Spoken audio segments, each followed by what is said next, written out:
लाजमी है कि लक्ष्य विष्णु जी से सच्चाई नहीं कह सकता है, क्योंकि भले ही विष्णु जी ईस्ट कोव जादुई विद्यालय के चौकीदार ही क्यों ना हो, मगर फिर भी लक्ष्य ने सोचा कि केवल विद्यालय के सर्वोच्च अधिकारियों को ही बलवंत और दानिश की करतूतों के बारे में सूचित किया जाना चाहिए।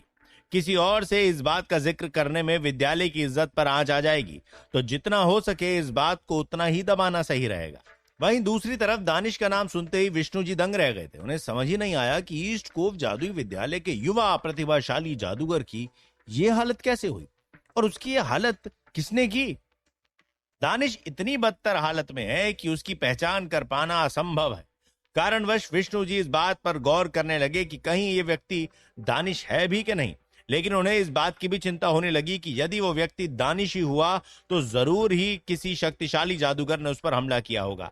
लेकिन आखिर गुलमोहर जंगल के इलाके में किस जादूगर में इतनी हिम्मत आ गई जिसने ईस्ट कोव जादुई विद्यालय के जादूगर पर हमला कर दिया। विष्णु जी का दिल इस सवाल को सोचकर ही कांप उठा और उन्हें विद्यालय की और विद्यालय के सभी लोगों की चिंता होने लगी, क्योंकि उनके लिए यह परिस्थिति काफी गंभीर है। विष्णु जी ने सोचा कि इस गंभीर स्थिति को संभालना अब उनके बस की बात नहीं है, तो उन्होंने इस मामले की खबर डीन साहब को देनी चाहिए। विष्णु जी लक्ष्य की ओर देखते हुए गंभीर आवाज में कहने लगे, तुम इस व्यक्ति पर नजर रखो, मैं अभी के अभी इस मामले की खबर डीन साहब को देकर उन्हें अपने साथ ही यहाँ ले आता हूँ। वैसे तो लक्ष्य का इरादा डीन साहब के सामने बलवंत और दानिश का पर्दाफाश करना है, लेकिन फिर भी लक्ष्य नहीं चाहता कि विष्णु जी इस समय डीन साहब को इस मामले की खबर दें। ऐसा इसलिए है कि डीन साहब लक्ष्य को जानते तक नहीं है और वो जादूगर बलवंत और जादूगर दानिश पर भरोसा करते हैं, तो वो लक्ष्य की बातों को बकवास समझकर खारिज कर देंगे और शायद डीन साहब लक्ष्य को जादूगर बलवंत और दानिश के खिलाफ उन्हें भड़काने की सजा के रूप में विद्यालय से निष्कासित भी कर देंगे। साथ ही विष्णु जी की इस हरकत से जादूगर बलवंत सतर्क हो जाएंगे और शायद इससे पहले लक्ष्य उन तक पहुंचे वो विद्यालय छोड़कर भाग भी सकते हैं। साथ ही यदि विष्णु जी ने डीन साहब के साथ साथ इस मामले की खबर जादूगर बलवंत को यह सोचकर दे दी कि बात उनके मुख्य विद्यार्थी की है और कोई अनजान व्यक्ति घायल स्थिति में खुद को दानिश बता रहा है, तो फिर बात काफी हद तक बिगड़ जाएगी और लक्ष्य को कई सारी नई मुसीबतों का सामना करना पड़ जाएगा। लेकिन लक्ष्य ने इस परिस्थिति से निकलने का समाधान ढूंढ निकाला। लक्ष्य विष्णु जी की ओर देखते हुए सम्मान के साथ कहने लगा, विष्णु जी, मुझे नहीं लगता कि आपको जल्दबाजी में कोई भी कदम उठाना चाहिए, क्योंकि अगर ये व्यक्ति दानिश नहीं हुआ तो बेकार में ही हम दोनों को इस गलतफहमी के कारण सबसे डांट पड़ेगी। विष्णु जी को लक्ष्य की बात सुनकर एहसास हो गया कि वो वाकई जल्दबाजी कर रहे हैं। साथ ही वो विद्यालय के चौकीदार हैं। अगर उनसे इस तरह की लापरवाही हुई तो डीन साहब के सामने उनकी वर्षों की बनी बनाई इज्जत मिट्टी में मिल जाएगी। साथ ही उनकी इस गलती को शायद डीन साहब नजरअंदाज ना करें और विष्णु जी की नौकरी खतरे में पड़ जाएगी, और वो ऐसा कतई नहीं होने दे सकते। तो तुम्हारे ख्याल में हमें क्या करना चाहिए? विष्णु जी ने लक्ष्य की ओर देखते हुए गंभीर स्वर में प्रश्न किया। लक्ष्य के मन में पहले से ही उनके इस सवाल का जवाब मौजूद तो था, मगर लक्ष्य अनजान बनकर उनके इस सवाल का इंतजार कर रहा था। और जैसे ही विष्णु जी ने उससे प्रश्न किया, लक्ष्य प्रश्न के उत्तर के बारे में सोचने का ढोंग करते हुए थोड़े समय तक खामोश रहा। लक्ष्य विष्णु जी की ओर देखते हुए कहने लगा, मेरे ख्याल में आपको इस मामले की खबर मीरा मैडम जी को देनी चाहिए, क्योंकि वो तो डीन साहब की चहीती विद्यार्थी और शिक्षक हैं। साथ ही वो बहुत ही दयावान और विनम्र हैं। तो अगर ये हमारी गलतफहमी हुई तो वो इस बात को यहीं दबाकर इस मामले को रफा दफा कर देंगी और आपको कसूरवार नहीं ठहराएंगी। लेकिन अगर वो व्यक्ति वाकई दानिश है तो वो खुद ही इस बात की जानकारी डीन साहब को फौरन ही दे देंगी और इस मामले की तहकीकात की शुरुआत की जाएगी। विष्णु जी लक्ष्य के इस समाधान से काफी खुश नजर आने लगे। विष्णु जी ने लक्ष्य की ओर देखा और कहा, मैं अभी जाकर मीरा जी को यहाँ लेकर आता हूँ, तुम संभल कर रहना और अपना और इस व्यक्ति का ध्यान रखना। इतना कहते ही विष्णु जी मीरा की मीनार की तरफ तेजी से दौड़े। उन्हें मीरा की मीनार की तरफ गए आधा घंटा हो चुका था। तभी अचानक ही लक्ष्य को एक तांगा दिखा जो विद्यालय के भीतर से मुख्य द्वार की ओर आ रहा है, और लक्ष्य को एहसास हुआ कि इस तांगे में हुमैरा जी ही हैं, क्योंकि वो उनकी जादुई शक्ति को महसूस कर पा रहा है। इस नजारे को देख लक्ष्य ने राहत की सांस ली। तांगा विष्णु जी के कार्यालय और झोपड़ी के पास रुका और साथ ही हुमैरा ने तांगे की खिड़की खोल लक्ष्य की ओर देखा, मगर फिर वो काफी चौंक गई। लक्ष्य ने अपनी असल शक्ति भले ही छुपा कर रखी हो, मगर ये शक्ति वो उनसे कैसे छुपा सकता है जिसने उसे इस शक्ति को छुपाने का साधन दिया था। लाजमी है कि मीरा द्वारा दिए गए पंख लक्ष्य की शक्ति को दूसरों से ही छुपा कर रख सकते हैं, मगर मीरा से ये शक्ति छुप नहीं सकती। कारणवश लक्ष्य की लेवल 4 की जादुई शक्ति को महसूस कर मीरा की आंखें चौंधियां उठी। मीरा के मन में यही ख्याल पनपा कि चुने हुए व्यक्ति की शक्ति आखिरकार इतनी शक्तिशाली कैसे हो गई। जैसे ही हुमैरा बग्गी से नीचे उतरी, उनके साथ साथ विष्णु जी भी नीचे उतरे और हुमैरा का ध्यान संगीन रूप से घायल और बेहोश व्यक्ति की ओर गया, जिसे पहचान पाना मुश्किल है। यदि इस समय हुमैरा की जगह पर जादूगर बलवंत होते तो वो भी दानिश को नहीं पहचान पाते, लेकिन जादूगर के पास दूसरों को पहचानने का एक बेहतरीन तरीका मौजूद है और वो है ऑरा डिटेक्शन, जिसके सहारे से जादूगर दूसरे जादूगरों के ऑरा से उनकी पहचान कर सकते हैं। हुमैरा उर्फ मीरा ने खुद पर जादुई तंत्र मंत्र ऑरा डिटेक्शन का इस्तेमाल किया। फिर उसके बाद वो इस घायल व्यक्ति की पहचान करने में मग्न हो गई और इस अनजान व्यक्ति के शरीर को जांचने परखने के थोड़े समय के बाद हुमैरा गंभीर नजरों से लक्ष्य की ओर देखने लगी। हुमैरा ने विष्णु जी की तरफ देखते हुए गंभीर आवाज में कहा, ये दानिश ही है विष्णु जी। हुमैरा लक्ष्य की तरफ देखते हुए कहने लगी, मुझे तुमसे अकेले में बात करनी है, मेरे तांगे की बग्गी में चलो। लक्ष्य हुमैरा के पीछे बग्गी में बैठ गया। तभी हुमैरा ने चुटकी बजाकर साउंड प्रूफ जादुई तंत्र मंत्र का इस्तेमाल किया। हुमैरा लक्ष्य की ओर देखते हुए कहने लगी, ये सब कैसे हुआ लक्ष्य? लक्ष्य ने हुमैरा की तरफ देखते हुए विस्तार पूर्वक रूप में उसे सारी जानकारी दे दी और फिर लक्ष्य ने कहा, मैंने जो कुछ कहा है सच कहा है। मैं अपनी बात साबित करने के लिए आपको उस जगह पर ले जाने के लिए भी तैयार हूं, या फिर जब दानिश को होश आएगा तब आप दानिश से सारी बातें सुनिश्चित कर लीजिएगा। हुमैरा लक्ष्य की तरफ देखते हुए कहने लगी, उसकी जरूरत नहीं पड़ेगी क्योंकि मुझे तुम्हारी बातों पर भरोसा है। हुमैरा आखिरकार लक्ष्य की बातों पर भरोसा कैसे नहीं करती? लक्ष्य को स्वयं रोशनी देव ने चुनकर फौलाद की दुनिया में भेजा है। साथ ही विद्यालय के बाहर दानिश का इस तरह संगीन रूप से घायल होना इस बात की गवाही दे रहा है कि जादूगर बलवंत और दानिश साथ मिलकर कोई ना कोई गड़बड़ घोटाला तो कर ही रहे हैं। साथ ही दानिश का इस तरह से विद्यालय छोड़कर बाहर जाना, वो भी बिना किसी से इजाजत के, अपने आप में ही शक पैदा करने वाला कार्य है। तुमने इस स्थिति को बेहद ही अच्छे से संभाला है। इस मुद्दे को चुपचाप सुलझाना ही सही रहेगा। हम विद्यालय के नाम पर आज नहीं आने दे सकते। अगर ये बात फैल गई तो जादूगरों की पूरी पलटन बलवंत जी के कारण शर्मसार हो जाएगी। और अब जब हमारे पास ठोस सबूत है तो हमें जादूगर बलवंत को सीधे डीन साहब के पास ले जाना चाहिए। हुमैरा ने लक्ष्य की ओर देखते हुए गंभीर स्वर में कहा। जादूगर बलवंत विद्यालय की 6 सदस्यीय सभा के सदस्य हैं और वो उन सभी लोगों में काफी शक्तिशाली हैं। साथ ही जादूगर बलवंत से उच्च पद के एकमात्र व्यक्ति डीन साहब ही हैं, तो केवल वही जादूगर बलवंत को सजा दे सकते हैं। लक्ष्य बग्गी से नीचे उतरा। फिर लक्ष्य ने जादुई तंत्र मंत्र मोहमाया के सहारे से जादूगर दानिश को बग्गी के अंदर लेटा दिया। उसी समय बग्गी में बैठी देवदूत हुमैरा और जादूगरनी मीरा की नजर लक्ष्य की जादुई छड़ी पर पड़ी। वैसे तो दिखने में ये जादुई छड़ी खास नहीं है, मगर जादुई छड़ी को देखकर ही हुमैरा को जादुई छड़ी मशाल की शक्ति का ज्ञान हो गया। हुमैरा एक पल के लिए लक्ष्य की छड़ी को देखकर मंत्रमुग्ध रह गई। थोड़े समय के बाद हुमैरा लक्ष्य की ओर देखते हुए कहने लगी, तुमने ये एपिक क्वालिटी की जादुई छड़ी कब बनाई? हुमैरा के अनुसार लक्ष्य को एन्चेंटिंग जादू की पढ़ाई की शुरुआत किए 1 महीना भी नहीं हुआ था, लेकिन लक्ष्य ने खुद ब खुद सफलतापूर्वक रूप से एक एपिक क्वालिटी की जादुई छड़ी बना भी ली। लक्ष्य बग्गी के अंदर बैठा। फिर लक्ष्य ने हुमैरा की ओर देखते हुए और अपनी जादुई छड़ी मशाल को उसकी तरफ बढ़ाते हुए कहा, यह जादुई छड़ी उतनी अच्छी नहीं है, मैं इससे ही बेहतर छड़ी बनाने की सोच रहा हूं। हुमैरा ने लक्ष्य के हाथों से उसकी जादुई छड़ी ली और गौर से जादुई छड़ी की जांच करने लगी। जब लक्ष्य ने सफलतापूर्वक रूप से जादुई छड़ी मशाल को बनाया था तो वो काफी खुश हुआ था।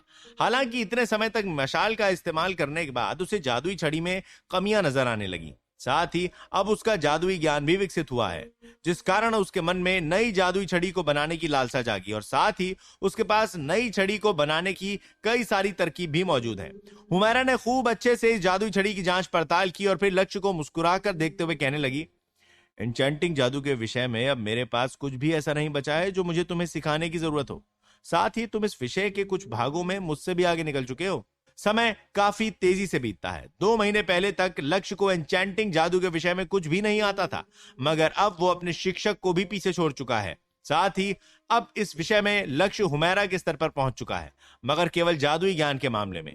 जादुई लेवल के स्तर की बात करें तो हुमैरा लेवल 5 की जादूगरनी है और लक्ष्य लेवल 4 का। मगर लक्ष्य ने कई सारी जादुई तकनीकों का भी आविष्कार किया है, जिस कारण वो एक लेवल 4 का मिड लेवल का जादूगर है। हुमैरा ने लक्ष्य को उसकी जादुई छड़ी वापस सौंप दी और फिर लक्ष्य की ओर देखते हुए कहने लगी, इस जादुई छड़ी में खामियां तो हैं, लेकिन वो इस वजह से हैं कि इस जादुई छड़ी को बनाने में जिन भी सामग्रियों का इस्तेमाल किया गया है उनकी क्वालिटी उतनी अच्छी नहीं है। एक काम करते हैं, जब ये मामला खत्म होगा तो मैं तुम्हें अपने स्टोरेज से उच्च क्वालिटी की अच्छी से अच्छी सामग्रियां दिखाऊंगी और जो भी सामग्री तुम्हें पसंद हो तुम वो मुझसे आधे दाम में खरीद लेना। लक्ष्य ने हुमैरा की ओर उम्मीद भरी नजर से देखा और विनम्र स्वर में कहने लगा, ऐसा है क्या?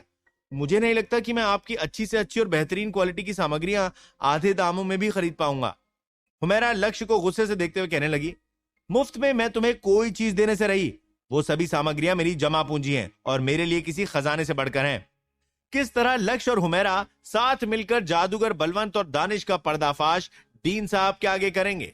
आगे की कहानी जानने के लिए सुनते रहिए रोमांच और खतरे से भरी कहानी ट्रैप्ड इन वीडियो गेम, सिर्फ पॉकेट एफएम पर। हुमैरा को लगा कि लक्ष्य उसकी अच्छाई का थोड़ा फायदा उठाने लगा है। इसी कारण वो उससे नाराज होकर उसकी ओर अपनी तीखी नजरों से गुस्से से देखने लगी। हालांकि हुमैरा ने अभी तक अपना असल रूप धारण नहीं किया था, मगर फिर भी वो काफी खूबसूरत लग रही थी और उसकी खूबसूरती को देखकर लक्ष्य को इस बात का अंदाजा हुआ कि हुमैरा को छेड़ने पर उसकी सुंदरता काफी बढ़ रही है।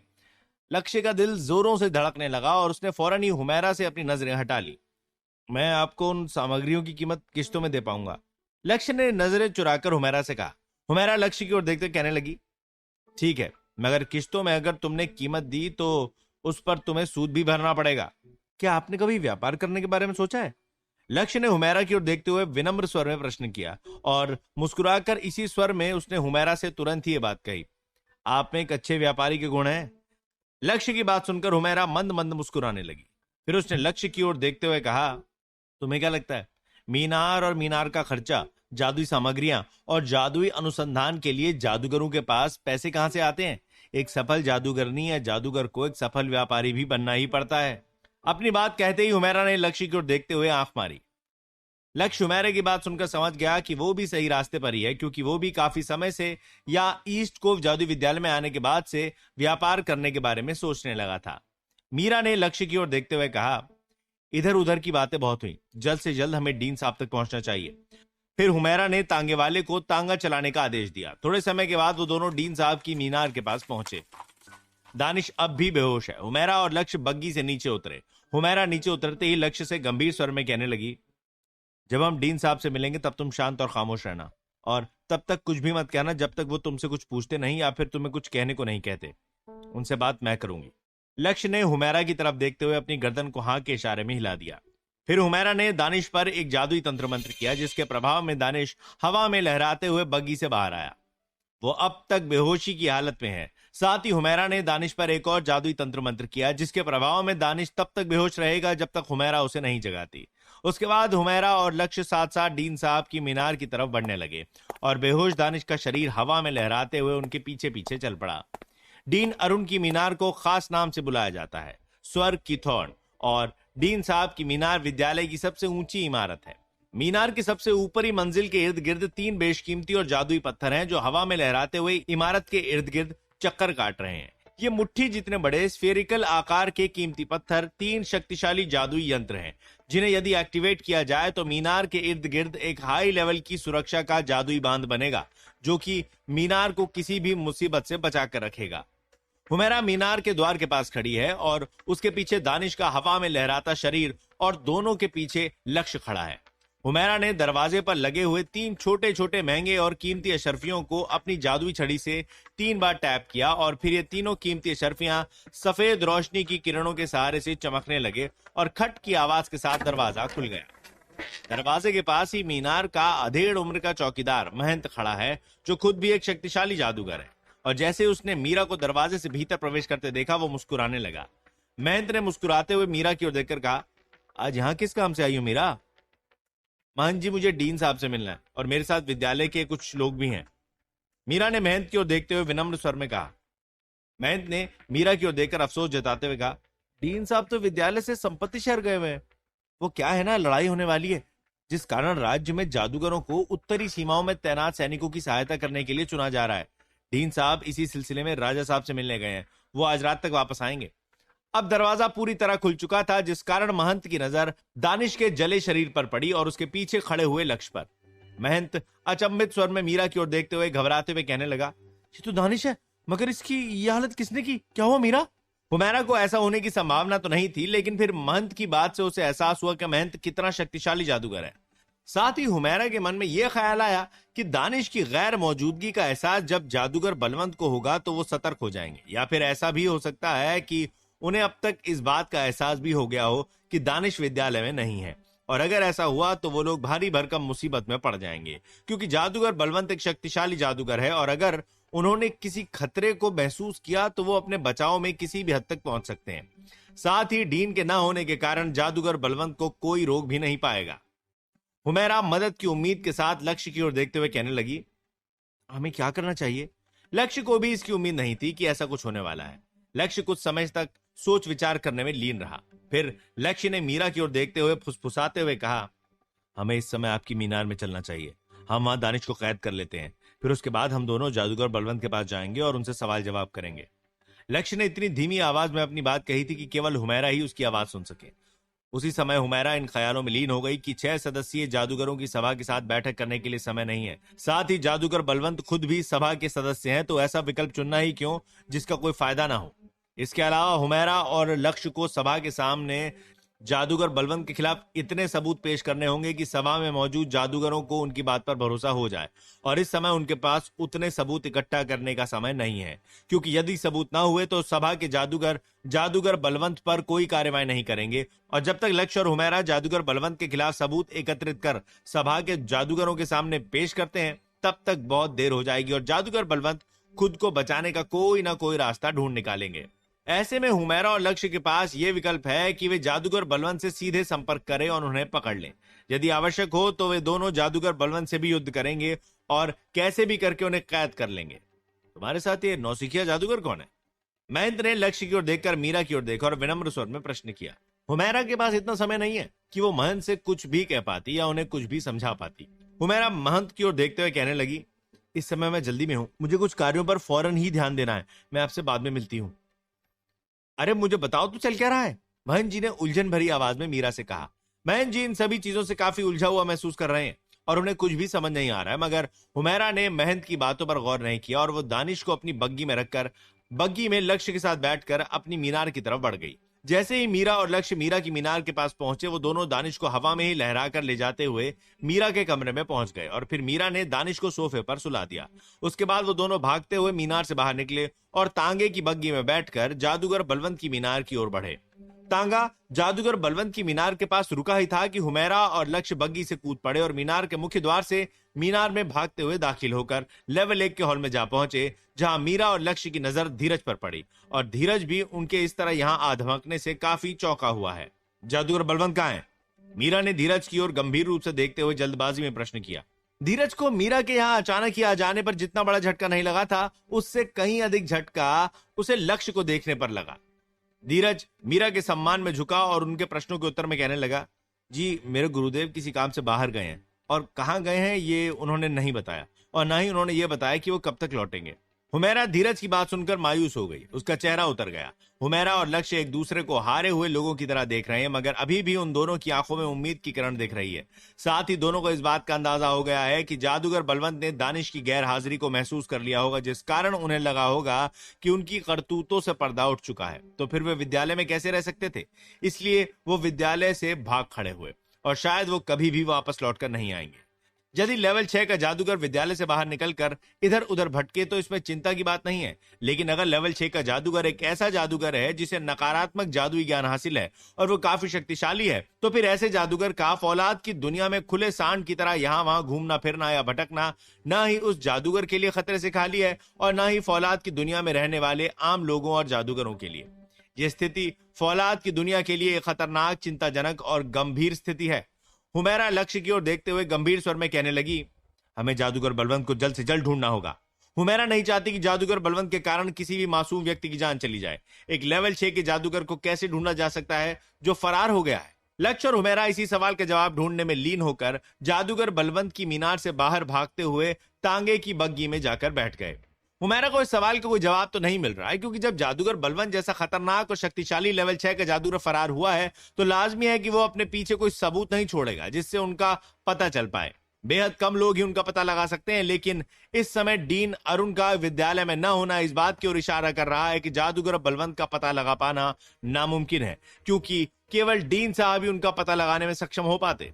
वहीं दूसरी तरफ लक्ष्य ध्यानपूर्वक रूप से इस गंभीर समस्या का समाधान ढूंढने में लगा हुआ है और वो काफी समय से इस मुद्दे पर सोच विचार करने में लीन है।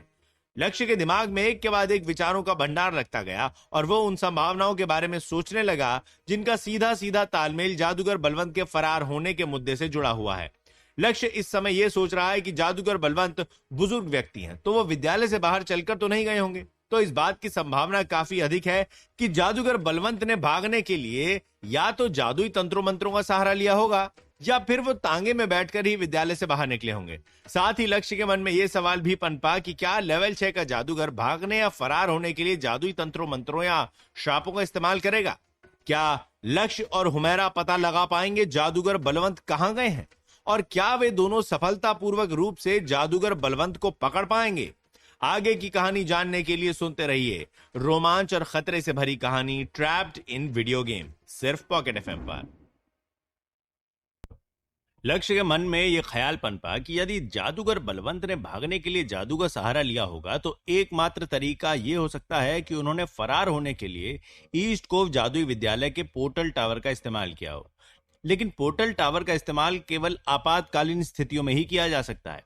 उदाहरण स्वरूप, चूंकि डीन साहब सम्राट ललित से संपत्ति शेयर मिलने गए हैं, तो शायद इसकी संभावना अधिक है कि डीन साहब ने वहां जाने के लिए पोर्टल टावर का इस्तेमाल किया होगा। तब तो जादूगर बलवंत पोर्टल टावर का इस्तेमाल करने से रहे। और अगर ऐसा मान लिया जाए कि उन्होंने पोर्टल टावर का इस्तेमाल किया है, तो पोर्टल टावर में मौजूद उनके जादुई अंश से पता चल सकता है कि जादूगर बलवंत कहां भागे हैं। और हालातों को मद्देनजर रखते हुए जादूगर बलवंत जैसे शातिर जादूगर ऐसी बेवकूफी करने से रहे।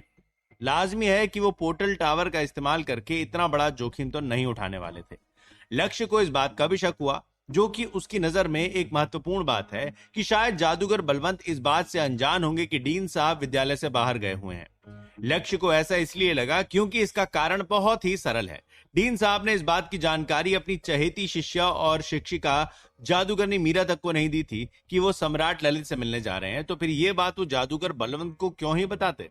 उन्होंने इस बात को गोपनीय रखना ही बेहतर समझा। इसका मतलब यह है कि जादूगर बलवंत वाकई डीन साहब की शक्तियों से डरते हैं। इसी कारण वो भागने के लिए किसी ऐसे रास्ते का सहारा नहीं लेंगे जिससे कि लेवल 7 के जादूगर डीन अरुण का ध्यान उनकी ओर आकर्षित हो। भले ही हुमैरा और मीरा जादूगर बलवंत की जादुई शक्तियों के कारण अपनी जादुई शक्तियों से उनका पता लगाने में नाकाम हो, मगर लेवल 7 के जादूगर डीन अरुण जल्द ही अपनी जादुई शक्तियों से जादूगर बलवंत की जादुई शक्तियों के अंशों के जरिए से उनका पता ढूंढ निकालेंगे।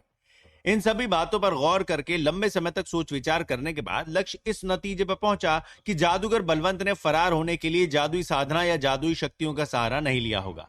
लक्ष्य हुमैरा की ओर देखते हुए विनम्र स्वर में कहने लगा, इस समय जादूगर बलवंत तांगे पर सवार राजा के रास्ते पर होंगे, हमें फौरन ही उनका पीछा करना चाहिए।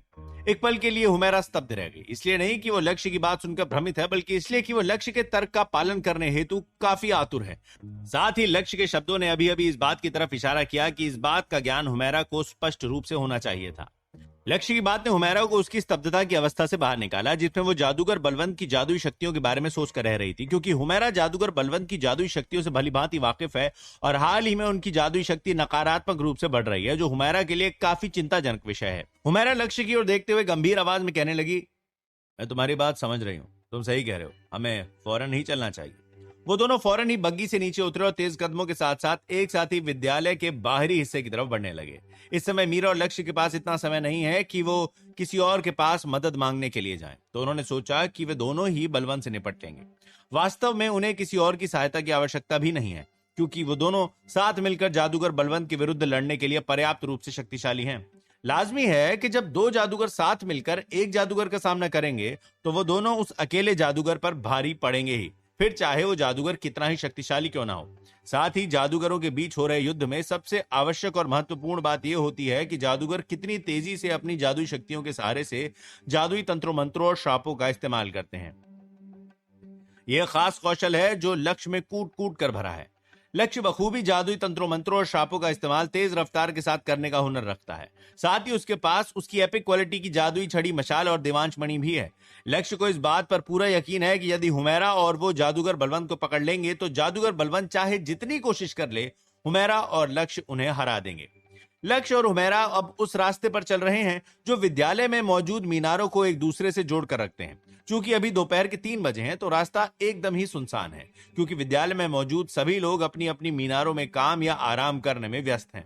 हुमैरा को लगा कि इसकी अधिक संभावना है कि जादूगर बलवंत बिना लड़ाई किए उनके हाथ तो आने से रहे, और अचानक ही मीरा को इस बात का भी ज्ञान हुआ कि उसने जो कपड़े पहने हैं वो लड़ाई करने के लिए ठीक नहीं है। तो मीरा अचानक ही एक कोने पर रुकी और लक्ष्य भी उन्हें रुकता देख रुक गया, मगर वो थोड़ा चौंक भी गया। हुमैरा ने लक्ष्य की ओर देखकर कहा, मुझे थोड़ा समय दो, हुमैरा ने अचानक ही जादुई तंत्र मंत्र के सहारे से एक ट्रांसपेरेंट बांध उनके इर्द गिर्द बनाई, जो कि एक लेवल 2 का कैमोफ्लाज जादुई तंत्र मंत्र से बना हुआ बांध है, जिससे कि किसी को भी इस जगह पर सब कुछ वैसा ही दिखेगा जैसा कि वहां सब कुछ वास्तव में है, मगर उन्हें हुमैरा और लक्ष्य के यहाँ होने का अंदाजा तक नहीं होगा, क्योंकि लक्ष्य भी इसी बांध के दायरे में है। उसके बाद जो कुछ भी हुआ उसकी लक्ष्य ने बिल्कुल भी उम्मीद नहीं की थी। हुमैरा ने लक्ष्य से कुछ भी कहना या उसे कुछ भी समझाना जरूरी नहीं समझा, क्योंकि अभी इन सब चीजों के लिए उसके पास उतना समय नहीं है। हुमैरा की रोब अचानक ही उसके शरीर से गायब हो गई और हुमैरा नग्न अवस्था में लक्ष्य के सामने खड़ी है। इस नजारे को देख लक्ष्य की आंखें चौंधिया गई, लेकिन हुमैरा को इससे फर्क नहीं पड़ा। उसे ऐसा लगा कि ये एक नेचुरल बात है। हुमैरा भले ही 35 वर्ष की हो, मगर उसके शरीर से उसकी उम्र का पता नहीं लगाया जा सकता। हुमैरा का खूबसूरत शरीर देखकर लक्ष्य का दिल जोरों से धड़कने लगा। लक्ष्य ने पल भर के लिए उसके शरीर को ऊपर से नीचे तक देखा। कभी उसकी नजरें हुमैरा के उभारों पर जाती तो कभी उसकी पतली कमर पर, मगर उसका अधिक ध्यान हुमैरा के लंबे खूबसूरत पैरों की तरफ आकर्षित हुआ। लक्ष्य इस नजारे को देख इतना अचंभित था कि उसे किसी भी चीज का ध्यान नहीं रहा, मगर अचानक ही लक्ष्य जल्द ही पीछे की तरफ मुड़ गया। लक्ष्य जैसे ही मुड़ा वो हुमैरा से कहने लगा, ऐसा कुछ होने वाला है, इस बात की जानकारी मुझे कम से कम दे तो देती। लेकिन तब तक हुमैरा के शरीर के इर्द गिर्द एक गहरे नीले रंग का कपड़ा प्रकट हो चुका था, जो उसके शरीर के इर्द गिर्द घूमते हुए हुमैरा के नग्न जिस्म को ढकने लगा। और कुछ ही सेकंड में वो कपड़ा अचानक ही एक फुल बॉडी सूट सुरक्षा कवच में बदल गया, जिसका आमतौर पर इस्तेमाल जंग लड़ने के समय किया जाता है। वो कपड़ा नीले रंग की रोशनी की किरणों के सहारे से चमकने लगा और सुरक्षा कवच पर लगे प्रत्येक मेटल प्लेट्स मिथिल से भी अधिक बेहतरीन क्वालिटी के लोहे से बने हुए हैं, थोरियम। पूरे सुरक्षा कवच पर महंगी और कीमती जादुई अशर्फियां जड़ी हुई हैं, जिन्हें देखकर किसी को भी इस बात का पता चल जाएगा कि एक शक्तिशाली और असाधारण जादुई शस्त्र है। पहले तो हुमैरा को समझ नहीं आया कि लक्ष्य ने उससे ऐसी बात क्यों कही, और वो थोड़ा उलझन में पड़ते हुए नजर आने लगी, मगर फिर जल्दी उसके चेहरे पर शर्मिंदगी झलकी। हुमैरा की नजर लक्ष्य की पीठ पर टिकी हुई है और हुमैरा शर्मिंदगी के साथ लज्जित महसूस करते हुए लक्ष्य से कह रही है, मुझे माफ करना लक्ष्य, वो क्या है ना कि हम देवदूतों में रोशनी बाग में किसी भी तरह का अंतर नहीं है और सभी इसी तरह से वहां रहते हैं, और साथ ही हालातों की गंभीरता के कारण मुझे इस बात का ध्यान ही नहीं रहा कि इंसानों में ये चीजें कितनी मायने रखती हैं। और तो और जो शस्त्र अभी मैंने पहना हुआ है उसे हासिल करने के लिए हम देवदूतों को नग्न होना पड़ता है, वरना हमें शस्त्र नहीं मिलते। लक्ष्य हुमैरा की बात सुनकर यह कहना चाहता था कि उसे इस बात से कोई आपत्ति नहीं थी, मगर पता नहीं क्यों लक्ष्य हुमैरा से ऐसा कह नहीं पाया। साथ ही उसे महसूस हुआ कि अब से हुमैरा शायद कभी भी फिर से उसके सामने नग्न होने की यही गलती दोहराने वाली नहीं है, जिससे उसे खुद पर खेद हुआ और उसने सोचा कि बेकार में ही उसने हुमैरा से ऐसी बात कह दी। युद्ध की पोशाक पहनने के बाद हुमैरा ने जल्दी से एक पत्र लिखा, जिसमें उसने बलवंत से जुड़ी स्थिति के बारे में संक्षेप में वर्णन किया, और फिर हुमैरा ने लक्ष्य और खुद पर चीताह चालमह के नाम के लेवल 2 के जादुई तंत्र मंत्र का इस्तेमाल किया। चीताह चालमह लेवल 1 के जादुई तंत्र मंत्र निक्तंचर चालमह का अपग्रेडेड वर्जन है, जिसके प्रभाव में न केवल वो दोनों चीता की तरह रफ्तार हासिल कर लेंगे, बल्कि उनमें चीता के समान शक्ति, फूर्ति और चुस्ती भी आ जाएगी। जैसे ही हुमैरा और लक्ष्य पर इस जादुई तंत्र मंत्र का असर हुआ, वो दोनों 3 मिनट के अंदर अंदर काफी फुर्ती के साथ ईस्ट कोव जादुई विद्यालय के मुख्य द्वार के पास जा पहुंचे। मुख्य द्वार पर पहुंचते ही हुमैरा और लक्ष्य विष्णु जी को ढूंढने लगे, मगर विष्णु जी आसपास नहीं थे, तो लक्ष्य और हुमैरा फौरन ही उनके कार्यालय में भागते हुए जा पहुंचे, और विष्णु जी जो कि खाना बनाने में व्यस्त थे, वो अचानक ही रुक गए और चौंकते हुए हुमैरा और लक्ष्य को देखने लगे। क्या विद्यालय से कोई तांगा बाहर गया है? लक्ष्य ने विष्णु जी की ओर देखते हुए विनम्रता से लेकिन जल्दबाजी में प्रश्न किया। विष्णु जी को कुछ भी समझ नहीं आ रहा कि हुमैरा और लक्ष्य क्या करने की कोशिश में लगे हैं, मगर हुमैरा के सम्मान में उन्होंने कुछ भी पूछना सही नहीं समझा। एक तांगा बाहर गया है पूर्व दिशा की ओर, विष्णु जी ने विनम्रता के साथ लक्ष्य के प्रश्न का उत्तर दिया। लक्ष्य विष्णु जी की बात से काफी चौंक गया, क्योंकि पूर्वी दिशा में तो नगीनाबाद राज्य की राजधानी संपत्ति शहर बसी हुई है, और जादूगर बलवंत आखिर वहां क्यों ही जाएंगे? हुमैरा जल्दबाजी में लक्ष्य से कहने लगी, जल्दी चलो, हमें फौरन ही वहां चलना होगा। फिर हुमैरा ने वो पत्र विष्णु जी को सौंपते हुए कहा, इस पत्र को याद से डीन साहब को दे दीजिएगा। हुमैरा के इतना कहते ही लक्ष्य और मीरा काफी तेजी से विष्णु जी के कार्यालय से बाहर निकले। विष्णु जी भी उनके पीछे भागते हुए कार्यालय से बाहर निकले, मगर विष्णु जी काफी अचंभित रह गए, क्योंकि लक्ष्य ने उनके सामने ही लेवल 3 के जादुई तंत्र मंत्र वायुमा विक्रमः का इस्तेमाल किया, और फौरन ही बड़ा सा भेड़िया वहां पर प्रकट हुआ, जिस पर सवार होकर लक्ष्य और मीरा राजा के रास्ते के जरिए से पूर्वी दिशा की तरफ बढ़े। विष्णु जी इस नजारे से अचंभित तो थे ही, मगर वो भौचक्का रहकर लक्ष्य और मीरा जी को जाते देख खुद से कहने लगे, लक्ष्य तो एक नौसिखिया जादुई शिष्य है, तो फिर अचानक ही वो इतना शक्तिशाली कैसे हुआ? यहाँ आज ये सब क्या चल रहा है? दानिश घायल है, लक्ष्य लेवल 3 के जादुई तंत्र मंत्र का इस्तेमाल कर रहा है, कहीं मैं सपने में तो नहीं हूं? मगर विष्णु जी के हाथों में हुमैरा का पत्र है जो इस बात की गवाही देता है कि ये कोई सपना नहीं बल्कि हकीकत है। विष्णु जी कभी खत को देखते तो कभी उस रास्ते को जिस पर से अभी अभी लक्ष्य और मीरा भेड़िए पर सवार होकर विद्यालय से निकले थे। विष्णु जी कुछ समझ नहीं पा रहे हैं और उलझन भरी स्थिति में अपने सिर को खुजाते हुए वो अपने कार्यालय में पहुंचे और अपने काम में फिर से मग्न हो गए। भेड़िए पर सवार लक्ष्य और मीरा भेड़िए पर कुछ इस तरह से बैठे हैं कि उन्हें देखकर किसी को भी ऐसा लग सकता है कि वो दोनों किसी इंटीमेट पोजीशन में बैठे हैं, क्योंकि हुमैरा आगे बैठी हुई है और लक्ष्य उसके पीछे। क्या लक्ष्य और मीरा कामयाब हो पाएंगे जादूगर बलवंत को ढूंढने में?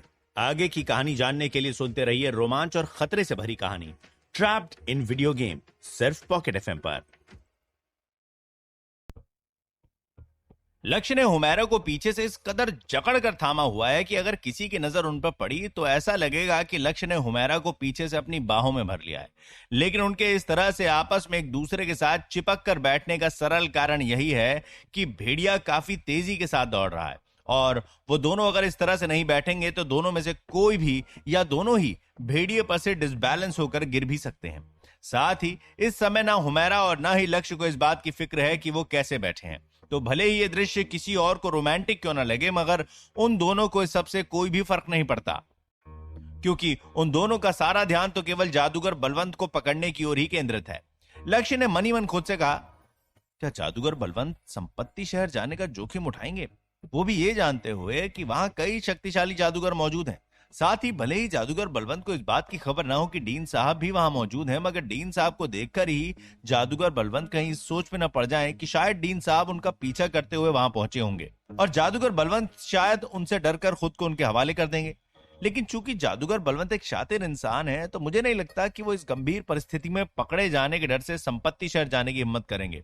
तो जादूगर बलवंत आखिर जा कहां सकते हैं?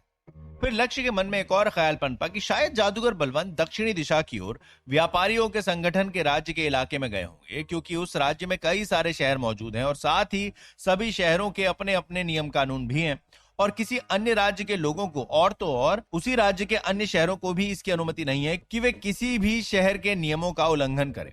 अगर ऐसा हुआ तो राज्य के लोग अन्य राज्य पर धावा बोल देंगे या फिर राज्य में मौजूद अन्य शहर साथ मिलकर कानून तोड़ने वाले शहर पर हमला कर देंगे। लेकिन आज तक ऐसा किसी ने नहीं किया है और लोग भी उस राज्य में ऐसा नहीं करते, क्योंकि वो राज्य लंबे अरसे से एक आजाद राज्य रहा है और राज्य के शहर भी आजाद शहर रहे हैं, जिस वजह से भागे हुए या फरार लोग अक्सर ही उसी शहर में शरण लेकर शरणार्थियों की तरह ही अपनी जिंदगी एक नए सिरे से शुरू करते हैं, क्योंकि उन्हें पता है कि वो वहां पकड़े जाने वाले नहीं है। तो इसकी संभावना अधिक है कि जादूगर बलवंत वहीं भागे होंगे और वहीं छुपकर अपनी बाकी की जिंदगी गुजारेंगे।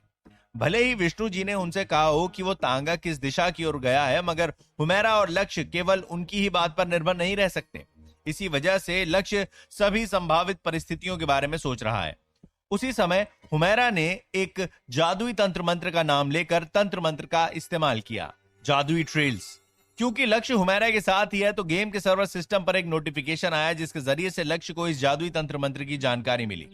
जादुई ट्रेल्स एक लेवल 4 का जादुई तंत्र मंत्र है। प्रभाव, इस जादुई तंत्र मंत्र के सहारे से वातावरण में मौजूद जादुई अंशों का पता चलता है, फिर चाहे जादुई अंश छोटा मोटा ही क्यों ना हो, मगर इसका इस्तेमाल करने पर जादुई शक्तियों के अंशों के स्रोत का पता चल जाएगा। जैसे ही जादुई तंत्र मंत्र का असर हुआ, हुमैरा और लक्ष्य को राजा के रास्ते पर जादुई अंश मिलने लगे जो काफी दूर तक फैले हुए हैं। इस कारण हुमैरा काफी खुश हो गई। हुमैरा अपनी खुशी जाहिर करते हुए कहने लगी, ये तो बढ़िया हुआ कि जादूगर बलवंत ने इन अंशों को छुपाया नहीं।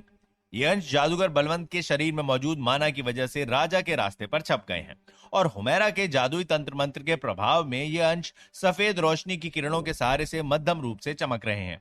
लक्ष्य ने भेड़िए पर नियंत्रण बनाकर उसे इन अंशों का पीछा करने का आदेश दिया और लगभग 20 मिनट तक इसी रास्ते पर सफर करने के बाद लक्ष्य और हुमैरा एक रास्ते पर जा पहुंचे जो 2 भागों में बटा हुआ है और तुरंत ही लक्ष्य ने भेड़ियों को रुकने का आदेश दिया और भेड़िया भी लक्ष्य के आदेश का पालन करते हुए फौरन ही रुक गया। लक्ष्य और हुमैरा इन दोनों रास्तों को गौर से देखने लगे और दोनों रास्तों की साइड पर साइन बोर्ड लगा हुआ है जिस पर लिखा है संपत्ति शहर और कुहासे की घाटी। इन दोनों रास्तों में से दायां रास्ता संपत्ति शहर की ओर जाता है और बायां रास्ता कुहासे की घाटी की तरफ, और जादूगर बलवंत द्वारा पीछे छोड़े गए अंश संपत्ति शहर की ओर नहीं बल्कि कुहासे की घाटी की तरफ जा रहे हैं। लक्ष्य इस नजारे से चौंका नहीं, मगर हुमैरा इस नजारे से काफी चौंकी हुई है। हुमैरा अचंभित स्वर में कहने लगी, मुझे कुछ समय पहले गुलमोहर जंगल में जो नकारात्मक जादू के अंश मिले थे, इन अंशों को देखकर मुझे यही लग रहा है कि उनमें भी जादूगर बलवंत का ही हाथ था। इस बात का जिक्र मैंने तुमसे पहले इलियास द्वारा खत भेजकर किया था। लक्ष्य ने कहा, हाँ हाँ मुझे याद है हुमैरा जी। हुमैरा काफी समय से इस मुद्दे की जांच पड़ताल कर रही थी और हुमैरा ने इसी कारण लक्ष्य की मदद भी मांगी थी। साथ ही जांच में उसने पाया था कि गुलमोहर जंगल में मौजूद नकारात्मक जादुई अंश की अधिकतर ऊर्जाएं गुलमोहर जंगल की उत्तरी दिशा से आ रही हैं, जहां कुहासे की घाटी है। हुमैरा के इतना कहते ही गेम के सर्वर सिस्टम पर लगातार ही एक के बाद एक कुछ नोटिफिकेशंस के पॉपअप आए और जब लक्ष्य ने इन नोटिफिकेशंस को देखा तो गेम का सर्वर सिस्टम नोटिफिकेशन से जुड़ी जानकारी लक्ष्य को देने लगा। जादूगर बलवंत ईस्ट कोव जादुई विद्यालय से हुए फरार, जादूगर बलवंत से जुड़ा हुआ मिशन, जादूगर बलवंत का पर्दाफाश करना सफलतापूर्वक रूप से पूरा हुआ। खिलाड़ी को इनाम स्वरूप 40 होम पॉइंट्स दिए जाते हैं। नया मिशन एक्टिवेट हुआ है, रहस्यमयी कुहासे की घाटी। मिशन की जानकारी, कुहासे की घाटी में मौजूद नकारात्मक जादुई अंशों की जांच पड़ताल करना और जादूगर बलवंत को कुहासे की घाटी में ढूंढना। मिशन का इनाम 60 होम पॉइंट्स। ये नोटिफिकेशन पढ़ के ही लक्ष्य को इस बात का आभास हो गया कि यह मिशन स्पष्ट रूप से बेहद ही खतरनाक होगा, क्योंकि सबसे बड़ा खतरा तो घाटी में ही मौजूद है। लक्ष्य को अपने आप पर पूरा भरोसा है कि अगर उसे जादूगर बलवंत से निपटना पड़ा तो वो आराम से उनका सामना कर लेगा, लेकिन वनस्पति की वजह से घाटी घनी होगी। साथ ही सफेद कोहरे के कारण उसे और हुमैरा को देखने में तकलीफ होगी। इसकी संभावना अधिक है कि घाटी में छुपे हुए जादूगर बलवंत उस पर और हुमैरा पर छुपकर कहीं से भी हमला कर सकते हैं। लाजमी है वो अकेले होंगे तो वो खुलकर तो दो जादूगरों का सामना नहीं करने वाले हैं। या शायद ऐसा भी हो सकता है कि घाटी में उनका साथ देने के लिए कुछ लोग भी वहां मौजूद होंगे, और अगर ऐसा हुआ तो इससे फर्क नहीं पड़ता कि वो चाहे छुपकर वार करें या खुलकर, लक्ष्य और हुमैरा बड़ी मुसीबत में फंस जाएंगे। इस समय हालातों को मद्देनजर रखते हुए लेवल 6 के जादूगर का पल्ला भारी लगने लगा। अगर हुमैरा और लक्ष्य घाटी में बिना कोई तरकीब बनाए पहुंचेंगे तो इस बात की भी संभावना अधिक है कि वो दोनों शायद सीधे सीधे मौत के मुंह में जा रहे हैं। इस समय भले ही लक्ष्य के पास 100 होम पॉइंट्स हैं, देवांश मणि है, लेकिन फिर भी लक्ष्य मिशन को अपनाने से पहले काफी सोच विचार कर रहा है और मिशन अपनाने से कतरा भी रहा है। उसे इस बात की चिंता सता रही है कि वो कैसे इतने खतरनाक मिशन को अपना सकता है, क्योंकि उसकी मदद करने के लिए हुमैरा के अलावा और कोई भी यहां मौजूद नहीं है। मगर अचानक ही कुछ ऐसा हुआ जिसकी लक्ष्य को उम्मीद नहीं थी। हुमैरा बिना किसी झिझक के कहने लगी, हमें जादूगर बलवंत के पीछे जाना चाहिए, हम उन्हें भागने नहीं दे सकते। मुझे यहाँ की सतह पर किसी बड़ी सी चीज के छुपे होने का आभास हो रहा है। लक्ष्य चौंकते हुए कहने लगा, क्या आपको नहीं लगता कि हमें वापस लौटकर अपने साथ मदद के लिए और भी लोगों को यहाँ लाना चाहिए? हुमैरा जल्दबाजी से कहने लगी, वापस लौटने का समय नहीं है लक्ष्य। यदि हम वापस लौटे और फिर से यहाँ आए तब तक क्या पता जादूगर बलवंत कितनी दूर निकल जाएंगे और कहाँ होंगे। हमें एक बार घाटी की तरफ जाना चाहिए और वहां की परिस्थिति और वातावरण पर नजरें दौड़ानी चाहिए। अगर कुछ भी गड़बड़ हुई तो हम फौरन ही भाग चलेंगे, ठीक है? हुमैरा खतरे से अच्छी तरह से वाकिफ है और उसने इसे ध्यान में रखते हुए ही यह निर्णय लिया है। लक्ष्य ने कुछ देर इस पर सोच विचार किया और अंत में उसने अपने सिर को हाँ के इशारे में हिलाकर हुमैरा की बात पर सहमति दिखाई। घाटी की कम भौगोलिक स्थिति और हरे भरे अतिवृद्धि के कारण कुहासे की घाटी सफेद कोहरे के बादल में स्थायी रूप से सदैव ही ढकी रही है। भले ही कुहासे से किसी को नुकसान नहीं पहुंचने वाला है, क्योंकि कुहासा हानिकारक नहीं है, लेकिन घाटी के संपूर्ण क्षेत्र में कुहासे के कारण दृश्यता बहुत प्रभावित हुई है, क्योंकि घाटी में कुछ भी सही से दिखने वाला नहीं है, जिस कारण कुहासे की घाटी एक बेहद ही आदर्श छिपने का स्थान बन गया है। गुलमोहर जंगल के शिकारी भी कुहासे की घाटी में प्रवेश नहीं करते और न ही ऐसा करने की जरूरत या हिम्मत करते हैं। यदि वे किसी का पीछा कर रहे होते हैं और उनका कोई शत्रु इस क्षेत्र में प्रवेश करता है तो वे फौरन ही उसका पीछा करना छोड़ देते हैं। कुहासे की घाटी एक बेहद ही खतरनाक और रहस्यमयी जगह है। एक बग्गी वाला तांगा धीरे धीरे घुमावदार और संकरे रास्ते से आगे बढ़ते हुए जमीन पर उगी घनी अतिवृद्धि को रौंदते कुचलते हुए रास्ते को पार करते हुए जंगल के अंदरूनी इलाके में बढ़ता चला जा रहा है। और जैसे जैसे बग्गी वाला तांगा जंगल के अंदरूनी हिस्से की तरफ बढ़ता चला गया, वैसे वैसे जंगल का रास्ता और भी संकरा होता चला गया। तब तांगा एक गड्ढा पार कर ही रहा था कि इतने में तांगे के पहिए का एक धुरा ढीला हो गया, जिसके परिणाम स्वरूप पहिया अलग हो गया और तांगा असंतुलित समर्थन के साथ रुक गया। तांगे वाले ने बग्गी का दरवाजा खोलते हुए कहा, माफ कीजिएगा साहब, हम इससे आगे नहीं जा सकते हैं। तांगे वाला घने कोहरे को आशंका से देख रहा है। कोहरे के कारण ही उसे इस बात का पता चल पाया कि रास्ते के बीचों बीच एक गड्ढा है। उसे इस बात से काफी राहत मिली है कि इस पूरी यात्रा में तांगे का केवल एक पहिया ही अलग हुआ था और उसके साहब को या उसे कुछ भी नहीं हुआ था, जो इस तांगे वाले के लिए रोशनी देव के वरदान और आशीर्वाद से कम नहीं है। तांगे वाला इस बात से अनजान था कि वो बस चंद ही पलों का मेहमान है। किसी प्रकार के भौतिक विभाजन को अनदेखा करते हुए बग्गी वाले तांगे के माध्यम से एक गहरे हरे रंग की रोशनी की किरणों की चमक उठी। इस नकारात्मक चमकती हुई रोशनी की किरणों के प्रभाव से तांगे के चारों ओर 15 फीट के रेडियस के दायरे में फैला हुआ कुहासा पूरी तरह से साफ हो गया। अगले ही पल तांगे वाला तांगा और घोड़े जम गए और फिर टूटकर बिखर गए। इस घुमावदार और कुहासे से भरी जंगल की पगडंडी पर जो एकमात्र व्यक्ति जीवित बचे हुए हैं वो एक बुजुर्ग व्यक्ति हैं जिन्होंने गहरे हरे रंग की रोब पहनी हुई है। उनके हाथ में एक चांदी से बनी हुई लंबी सी जादुई छड़ी है जिस पर सफेद रंग की मणि जड़ी हुई है और ये व्यक्ति लेवल 6 के शक्तिशाली जादूगर बलवंत हैं। जादूगर बलवंत तांगे वाले और घोड़े के जमकर चकनाचूर पुर्जों को देखकर अफसोस जताते हुए कहने लगे, मुझे माफ करना मेरे दोस्त, मैं ऐसा करना तो नहीं चाहता था मगर मैं क्या करूं, मैं खुद भी मजबूर हूं। रोशनी देव तुम लोगों की आत्माओं को शांति देंगे। इसके बाद सफेद मणि की नोक पर से एक मोटी सी सफेद सी भाप उत्पन्न होने लगी। जादूगर बलवंत ने अपनी जादुई छड़ी की नोक का रुख अपने सामने की दिशा की तरफ पॉइंट किया और धीरे धीरे भाप कोहरे से जा मिली और कोहरे से एक चेहरा बना। क्या होगा जब लक्ष्य हुमैरा और जादूगर बलवंत होंगे आमने सामने? आगे की कहानी जानने के लिए सुनते रहिए रोमांच और खतरे से भरी कहानी ट्रैप्ड इन वीडियो गेम, सिर्फ पॉकेट एफएम पर। जादूगर बलवंत कुहासे से बने चेहरे को देखते हुए मध्यम स्वर में कहने लगे, मुझे अपने मालिक के पास ले चलो। जादूगर बलवंत बूढ़े होने के साथ साथ प्रतिदिन कमजोर भी होने लगे। साथ ही बढ़ती उम्र ने उन्हें इस घनी चिंता में भी डाल दिया कि मौत का साया कभी भी उनके करीब पहुंचकर उन्हें अपनी चपेट में ले लेगा और इस बात को वो अक्सर ही महसूस भी कर पा रहे थे। जादूगर बलवंत को नकारात्मक जादुई ज्ञान और शक्ति को हासिल करने का कोई शौक नहीं है, बल्कि वो तो ये सब एक मजबूरी की वजह से कर रहे थे।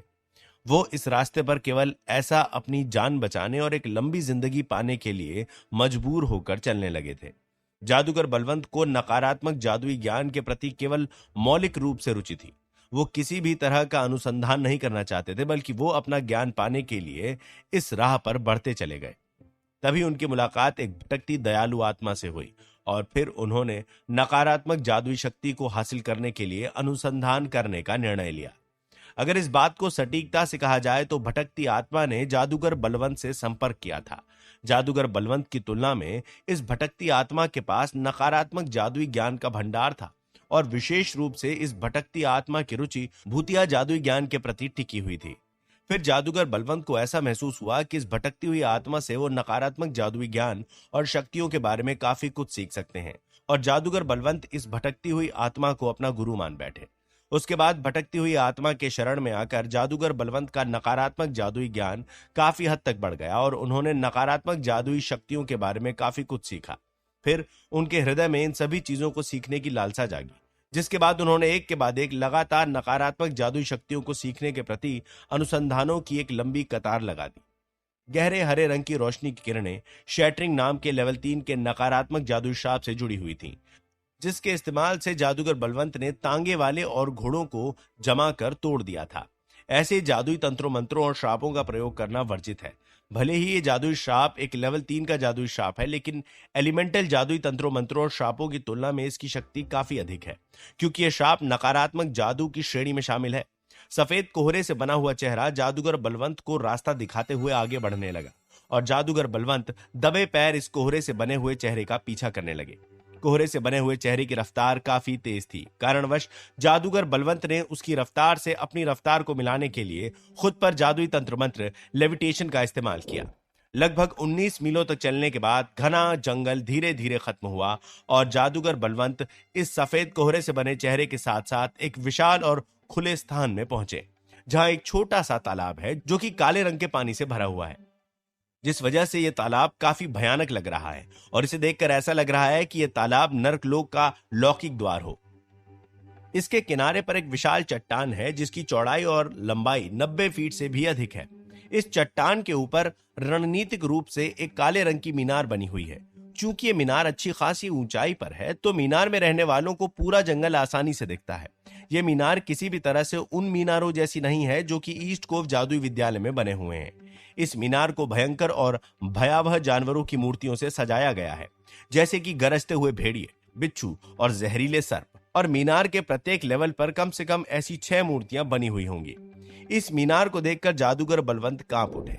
भले ही जादूगर बलवंत लेवल 6 के शक्तिशाली जादूगर ही क्यों ना हो, लेकिन यदि नकारात्मक जादू की बात की जाए तो उन्होंने इस नकारात्मक जादू की दुनिया में अभी अभी कदम रखा ही है।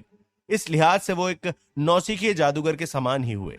सफेद कोहरे से बना हुआ चेहरा एक संकरी पगडंडी पर जादूगर बलवंत का तब तक मार्ग प्रदर्शन करता रहा जब तक कि वो दोनों मीनार के मुख्य द्वार तक नहीं पहुंचे। उनके आगमन पर मीनार का दरवाजा अपने आप ही खुल गया, जिसके पीछे काले रूप में ढका हुआ एक जादूगर खड़ा है। और यही वो भटकती आत्मा भी है जिसने जादूगर बलवंत से संपर्क किया था और जिसे जादूगर बलवंत अपने गुरु का दर्जा दे बैठे थे। इस जादूगर के इर्द गिर्द दो गहरे हरे रंग की आग की लपटें लहराती हुई नाच रही हैं। इस जादूगर को देखकर ऐसा लग रहा है कि वो जादूगर बलवंत के इंतजार में यहां खड़ा है। काले रोब में ढका हुआ जादूगर जादूगर बलवंत की ओर देखते हुए धीमी और कर्कश आवाज में कहने लगा, बलवंत, तू तो समय से पहले ही यहां पहुंच गया। जादूगर बलवंत काफी तेज सांसें ले रहे हैं। वो हांफते हांफते थकी आंखों से इस जादूगर की ओर देखते हुए थकी हुई और धीमी आवाज में डरते डरते कहने लगे, जादूगर शाहिद, मेरे गुरुदेव, मेरा पर्दाफाश हो गया है मालिक, और मुझे यह भी महसूस हो रहा है कि मौत कभी भी मुझे ले जाएगी। इससे पहले कि अनर्थ हो, आपसे अनुरोध है कि आप मुझे पुनर्जीवन दान दें। मेरी मदद कीजिए मालिक, मुझे बचा लीजिए। जादूगर बलवंत सांस लेने की कोशिश कर रहे हैं। वो वास्तव में अपनी जीवन शक्ति पर अपना नियंत्रण खो रहे हैं। जादुई शक्तियों का प्रयोग करने के बावजूद भी इस लंबी यात्रा का उनके शरीर पर भारी भरकम असर पड़ा है। जादूगर शाहिद जादूगर बलवंत की ओर देखते हुए कहने लगे, पर्दाफाश हो गया? इसका मतलब तू यहां विद्यालय से भाग कर आया है? क्या कोई तेरा पीछा कर रहा है? जादूगर शाहिद ने जादूगर बलवंत की बात पर नाराजगी जताते हुए गुस्से में उनसे प्रश्न किया। जादूगर शाहिद को जादूगर बलवंत की बात ने एक गहरी चिंता में डाल दिया है, जो ये है कि वो इस समय फौलाद की दुनिया में रोशनी की दुनिया के हिस्से में मौजूद हैं और उनका इस तरह से किसी भी खतरे में पड़ जाना उनके लिए गंभीर रूप से चिंता का विषय बन गया। जादूगर बलवंत जादूगर शाहिद की ओर देखते हुए धीमी आवाज में कहने लगे, मैं जानबूझकर दो लोगों को यहां तक लेकर आया हूं। उनमें से एक व्यक्ति लेवल 5 की जादूगरनी है और दूसरा व्यक्ति एक 17 वर्ष का जादूगर है जो शायद लेवल 4 का हो सकता है। उन दोनों के अलावा किसी को भी मेरे बारे में पता होना तो दूर की बात है, किसी को मुझ पर शक तक नहीं है। आप मीनार का सहारा लेकर उन्हें मार सकते हैं। आपके लिए ऐसा करना कोई बड़ी बात तो नहीं है। उनके मरते ही हमारा राज फिर से सुरक्षित हो जाएगा। जादूगर बलवंत काफी सतर्क रहने वाली व्यक्ति हैं। जब से दानिश ने विद्यालय के बाहर कदम रखा था तभी से जादूगर बलवंत विद्यालय में आने जाने वाले सभी लोगों पर नजरें टिकाए निगरानी रख रहे थे। इसीलिए जब लक्ष्य घायल दानिश को विद्यालय ले आया था और फिर वो मीरा के साथ मिलकर डीन साहब की मीनार में पहुंचा था, तभी जादूगर बलवंत को इस बात का एहसास हो गया था कि उनका विद्यालय से भागने का समय आ गया है। साथ ही वो ये भी जानते थे कि डीन साहब संपत्ति शहर गए हुए हैं, लेकिन विद्यालय में लेवल 6 के कई शक्तिशाली जादूगर मौजूद थे, तो उनके पास भागने के अलावा कोई और रास्ता नहीं था। पहले तो जादूगर बलवंत ने दक्षिणी दिशा की ओर ही जाने का निर्णय लिया था, मगर जब उन्हें इस बात का अंदाजा हुआ कि दो लोग उनका पीछा करेंगे तो उन्होंने अपना इरादा बदल दिया। जादूगर शाहिद को जादूगर बलवंत की इस बात पर यकीन नहीं हो रहा है कि एक 17 वर्ष का लड़का एक लेवल 4 का जादूगर होगा। साथ ही उन्हें ऐसे लोग पसंद नहीं है जो कि सटीक रूप से जानकारी देने में नाकाम रहते हैं। जादूगर शाहिद क्रोधित होकर जादूगर बलवंत की ओर देखते हुए कहने लगे, बलवंत, तुझे इतना तक नहीं पता कि जो तेरा पीछा कर रहा है वो कितना शक्तिशाली है? कैसा जादूगर है रे तू? जादूगर बलवंत को नहीं लगता कि लक्ष्य से उन्हें किसी भी तरह का खतरा होगा। जादूगर बलवंत जादूगर शाहिद की ओर देखते हुए धीमी आवाज में कहने लगे, मैंने इसी कारण उस 18 वर्षीय लड़के को लेवल 4 का जादूगर कहा है, क्योंकि उसने लेवल 4 के जादुई श्राप आग के गोले का इस्तेमाल किया था। लेकिन मुझे शक है कि उसने ऐसा जादुई स्क्रोल की मदद से किया होगा। वैसे इससे क्या ही फर्क पड़ता है कि वो कौन से लेवल का जादूगर है? वो 18 वर्ष का बच्चा है। आपकी शक्ति के आगे वो कहां टिक पाएगा? सही कह रहा हूं ना मैं गुरुदेव? जादूगर बलवंत पिछले 50 वर्षों से जादुई ज्ञान हासिल कर रहे हैं और उन्हें कई सारे जादुई तंत्रों मंत्रों और श्रापों में महारत हासिल है। साथ ही उन्हें कई सारे सुप्रीम जादुई स्किल भी आते हैं। इसके अलावा उनके पास युद्ध लड़ने का अनुभव भी है और अनुभव केवल उम्र के साथ बढ़ता है। यदि वो अपने पोते नाती जितनी उम्र के लड़के से डरेंगे तो ये बात उनके लिए काफी शर्मिंदगी की और शर्मनाक जनक बात होगी। शाहिद ने जादूगर बलवंत की बात सुनकर राहत की सांस ली। ज्यादातर जादूगरों की उम्र से ही इस बात का अक्सर पता चल जाता है कि वो कितने अनुभवी जादूगर योद्धा हैं। अगर कोई जादूगर कम उम्र में ऊंचे मुकाम पर पहुंच जाए तो भी उसे उतना सम्मान नहीं मिलेगा जितना एक बुजुर्ग और अनुभवी जादूगर को मिलता है। लाजमी है कि एक बुजुर्ग और अनुभवी जादूगर के पास निश्चित रूप से अधिक जादुई तंत्र मंत्र और श्राप मौजूद होंगे और साथ ही बुजुर्ग जादूगर को कई सारे सुप्रीम जादुई स्किलों में महारत भी हासिल होगी। यदि किसी जवान जादूगर और बुजुर्ग जादूगर की भिड़ंत हुई तो निश्चित रूप से बुजुर्ग जादूगर की जीत पक्की है। जादूगर शाहिद जादूगर बलवंत को अपनी मीनार में आमंत्रित करते हुए कहने लगे, मैंने पहले से ही सारी तैयारी कर ली है। तू तुरंत पुनर्जीवन प्राप्त करने में कामयाब हो सकता है। जादूगर बलवंत ने भयावह मीनार में कदम रखने से पहले अपने मानव रूप को खामोशी से अलविदा कह दिया। मीनार का हॉल उबड़ खाबड़ है। मीनार में एकमात्र मनोरम चीज हॉल के बीचों बीच बनी हुई है, जो कि एक छोटा सा तालाब है, जो कि बुदबुदाते हरे रंग के गाढ़े पानी से आधा भरा हुआ है। इस बुदबुदाते हुए हरे रंग के गाढ़े पानी की सतह पर बुलबुले बन रहे हैं, और जैसे ही ये बुलबुले फूटते उनमें से गहरे रंग का भाप निकलकर मीनार की हवा में मिश्रित हो जाता।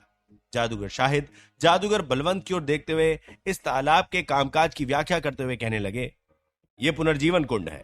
इस कुंड में डूबने के बाद तुझे इस कुंड से अमरता के सार की प्राप्ति होगी। तू जैसे ही इस कुंड में डुबकी लगाएगा तू गहरी नींद में चला जाएगा। जब तक ये प्रक्रिया पूरी नहीं हो जाती तू इस कुंड में ही सोया हुआ रहेगा। जो लोग तेरा पीछा कर रहे हैं उन्हें मैं देखता हूं। तू चिंता छोड़ दे और चला जा इस कुंड में।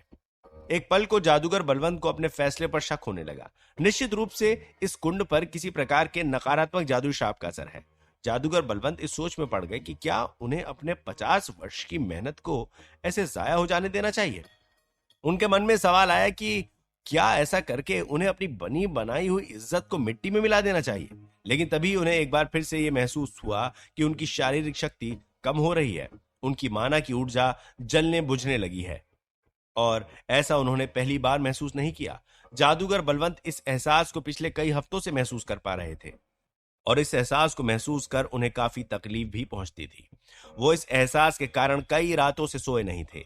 कभी कभी सारी रात वो कमरे में साउंड प्रूफ जादुई तंत्र मंत्र का इस्तेमाल करके दर्द के मारे कराहते, चीखते, चिल्लाते और रोया करते थे, और उन्हें ऐसा लगता था कि वो कभी भी हवा में ही विलुप्त हो जाएंगे। इस पल भी उन्हें हवा में ही विलुप्त होने का एहसास हुआ, जिसे महसूस कर वो काफी डर गए। जादूगर बलवंत ने हाथ जोड़ते हुए मन ही मन कहा, हे रोशनी देव, मुझे मेरे पापों के लिए माफ कीजिएगा। मेरे पास कोई दूसरा रास्ता नहीं बचा है। फिर जादूगर बलवंत इस तालाब में गोता लगाकर बुदबुदाते हरे गाढ़े पानी में डूब गए। क्या जादूगर बलवंत हो जाएंगे अपने इरादे में कामयाब? हुमैरा और लक्ष्य कहां होंगे? आगे की कहानी जानने के लिए सुनते रहिए रोमांच और खतरे से भरी कहानी ट्रैप्ड इन वीडियो गेम, सिर्फ पॉकेट एफएम पर। जिस पल जादूगर बलवंत ने इस तालाब में डुबकी लगाई थी, तालाब के गहरे हरे रंग के गाढ़े पानी में बुलबुले बनने बंद हो गए थे और तालाब का पानी बिल्कुल स्थिर हो गया था। जादूगर शायद भी तालाब के पास ही खामोश और स्थिर अवस्था में खड़े हैं, और उनके इर्द गिर्द जो दो गहरे हरे रंग की आग की लपटें लहराती हुई नाच रही थी, वो भी गायब हो चुकी हैं। जैसे जैसे समय धीरे धीरे बीतता गया, वैसे वैसे फिर से तालाब के गहरे हरे रंग का गाढ़ा पानी उबलने लगा, और इस बार पहले से भी अधिक बुलबुले बुदबुदाते हुए बनने लगे। साथ ही इस भयावह मीनार में अजीबोगरीब हलचल मचने लगी। अचानक ही जादूगर शाहिद की दोनों ही आंखों की पुतलियों में गहरे हरे रंग के आग की चिंगारी दिखी, जिनके सहारे से उनकी दोनों ही आंखें चमक उठी, और फिर उनके प्रत्येक आंख से गहरे हरे रंग की लहराती नाचती हुई आग की लपटें किसी रोशनी की किरणों के समान निकली। जादूगर शाहिद गुस्सैल अंदाज में दबी आवाज के माध्यम से बड़बड़ाते हुए कहने लगे, दो इंसानों की सुगंध, मूर्ख और तुच्छ प्राणियों, बड़ी हिम्मत करके यहां तक आसानी से तो पहुंच गए, मगर इतनी आसानी से यहां से जा नहीं पाओगे, या फिर यहां से लौटने के लिए शायद जिंदा ही नहीं बचोगे। इन लोगों की खैर नहीं, इन्हें मैं अभी ठिकाने लगाता हूं। जादूगर शायद इस मीनार के सहारे से 6000 फीट की दूरी तक अपनी जादुई शक्तियों का प्रयोग अपनी शक्ति पर नियंत्रण बनाकर रखते हुए आसानी से कर सकते हैं। मीनार के चारों ओर की दिशा में फैला हुआ 300 फीट तक के रेडियस में आने वाला दायरा उनके हिस्से में आता है, तो ये उनका इलाका है। अगर कोई भूले भटके इस दायरे के भीतर प्रवेश करता है तो उसे जादूगर शाहिद की असली ताकत का अंदाजा हो जाएगा। कुहासे की घाटी के पास कुछ झाड़ियों को छाटते हुए और विशाल और जटिल पेड़ों को पार करने के बाद लक्ष्य को काले तालाब के पास बना हुआ काला मीनार दिखने लगा। जैसे ही लक्ष्य की नजर इस मीनार पर गई, उसके जहन में यही ख्याल पनपा कि ये काले रंग का भयावह मीनार भूत प्रेतों, आत्माओं और जिंदा लाशों का घर है। मीनार की बनावट, उसका गहरा रंग, पत्थरों से बने हुए अजीबोगरीब और भयंकर मूर्तियां जो कि मीनार पर गूंथे गए हैं, नकारात्मक जादुई ऑरा के बढ़ने घटने का एहसास, ये सभी चीजें मीनार के मालिक की पहचान की ओर चीख चीख कर इशारा कर रहे हैं। ये मीनार किसी नेक्रोमैंसर जादूगर की मीनार होगी, क्योंकि नेक्रोमेंसर जादूगर न केवल मृत लोगों के शरीर को जिंदा लाश बनाने का हुनर रखते हैं, बल्कि उनके पास मृत लोगों की आत्माओं को अपने वश करने के ज्ञान के साथ साथ इस कार्य के कौशलता में महारत भी हासिल है। ये ज्ञान और कौशल उन्हें नकारात्मक जादू की श्रेणी में शामिल किए गए भूतिया जादुई विद्या के जरिए से मिलता है। रोशनी की दुनिया के सभी देवताओं ने नेक्रो मैसेंजर्स जादूगरों पर रोशनी की दुनिया में प्रवेश करने से रोक लगाई हुई है।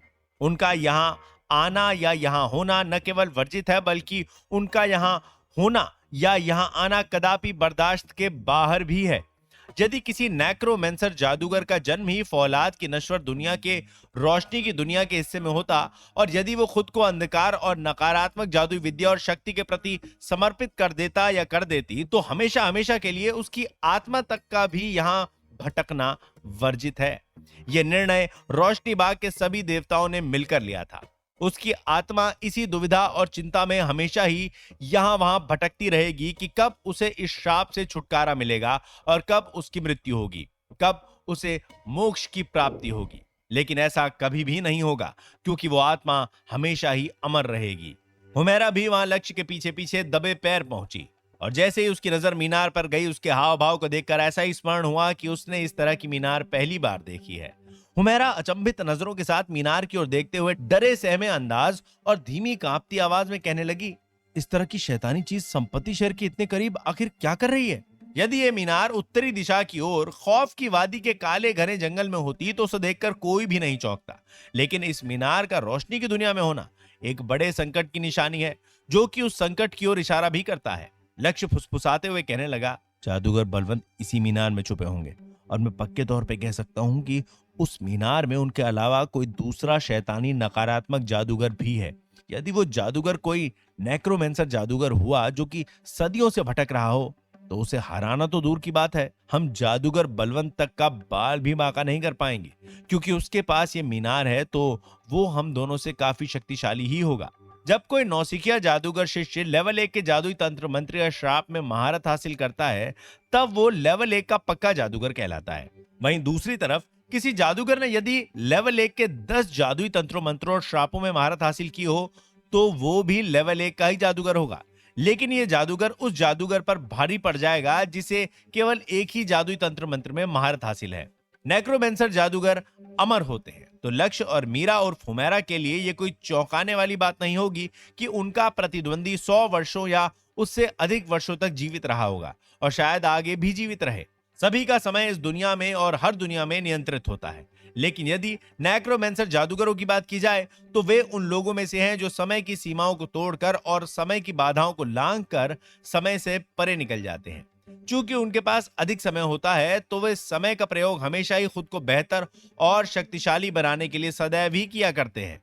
ऐसे जादूगर के आगे लक्ष्य और हुमैरा कैसे टिक पाएंगे, ये सवाल उनके लिए एक खतरे का और घनी चिंता का विषय बनता चला जा रहा है।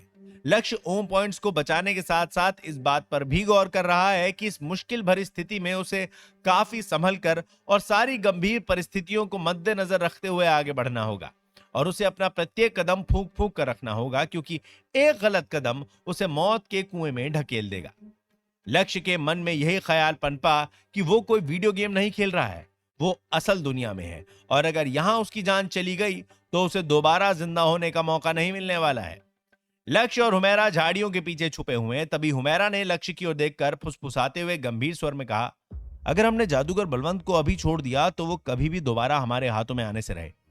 अगर हम यहां से संपत्ति शहर के लिए रवाना हुए तो हम डीन साहब और बाकी के दरबारी जादूगरों की मदद लेकर दोबारा से यहां आ सकते हैं, फिर हम धावा बोल देंगे। डीन साहब जादूगर अरुण खुद एक लेवल 7 के जादूगर हैं, और लाजमी है कि सम्राट ने बतौर दरबारी जादूगर हाई लेवल के ही जादूगरों को चुना होगा। यदि लक्ष्य और हुमैरा को उनकी मदद मिल जाए तो निश्चित रूप से उनकी जीत की संभावना काफी हद तक बढ़ जाती है। लक्ष्य हुमैरा की ओर देखते हुए धीमी आवाज में कहने लगा, सुझाव सही है आपका, हमें फौरन ही यहां से निकलना चाहिए। आपसी सहमति से लक्ष्य और हुमैरा पीछे हटने के लिए तैयार हो गए। इस क्षेत्र में वनस्पति की उपजाऊ काफी हरी भरी है, कारणवश ये क्षेत्र वनस्पति के कारण काफी घना था, लेकिन उन्होंने मीनार से किसी भी तरह का ध्यान अपनी ओर आकर्षित करने से बचने के लिए किसी भी तरह के जादुई तंत्रों मंत्रों और श्रापों का उपयोग करना सही नहीं समझा। लक्ष्य और हुमैरा ने अपनी अपनी गतिविधियों की रफ्तार को नियंत्रित रूप से धीमा कर लिया। लक्ष्य और हुमैरा केवल 5-6 मिनट तक लगभग 150 फीट की दूरी तक ही चले होंगे कि अचानक ही वहां कुछ अजीब हुआ। हुमैरा दबी आवाज में कहने लगी, मुझे कुछ ठीक नहीं लग रहा है। क्या तुम भी इस चीज को महसूस कर पा रहे हो कि ये सफेद कुहासा किस तरह से बढ़ता चला जा रहा है? कैसे कुहासा और गाढ़ा होता चला जा रहा है? इस समय तक उनकी दृश्यता की रेंज 10 फीट से ज्यादा नहीं होगी। असल में तो लक्ष्य को हुमैरा का चेहरा तक नहीं दिख रहा है। वहीं दूसरी तरफ चूंकि हुमैरा उर्फ मीरा, जो कि लेवल 5 की जादूगरनी होने के साथ साथ रोशनी की देवदूत भी है, उसकी संवेदनशील इंद्रियों ने अपना कमाल दिखा दिया। जाहिर सी बात है कि लक्ष्य की तुलना में मीरा और हुमैरा की इंद्रियां नकारात्मक जादू के प्रति अधिक संवेदनशील होंगी। इस समय हुमैरा हवा और वातावरण में मौजूद नकारात्मक जादुई शक्ति के माना, ऑरा, ऊर्जा और अंशों को महसूस कर सकती है। नकारात्मक जादुई शक्ति की जिन भी चीजों को हुमैरा ने महसूस किया था उसकी मात्रा काफी कम है। उदाहरण स्वरूप पानी से भरे ग्लास में स्याही की बूंद जितनी। लेकिन फिर भी हुमैरा को इन सभी चीजों के होने का एहसास हुआ।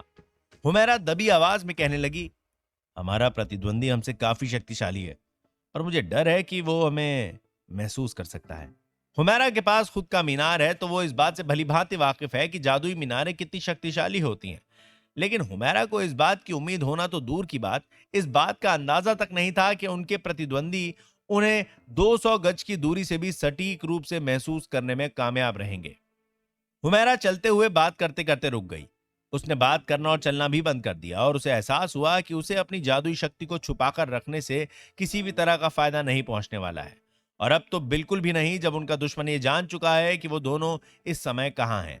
हुमैरा के शरीर में फौरन ही माना की बहती प्रवाह तेज रफ्तार से चलते हुए बढ़ने लगी और उसकी शक्ति में इस कदर बढ़ोतरी हुई कि उसका शरीर सफेद रोशनी की किरणों के सहारे से ढककर चमकते हुए रोशन हुआ।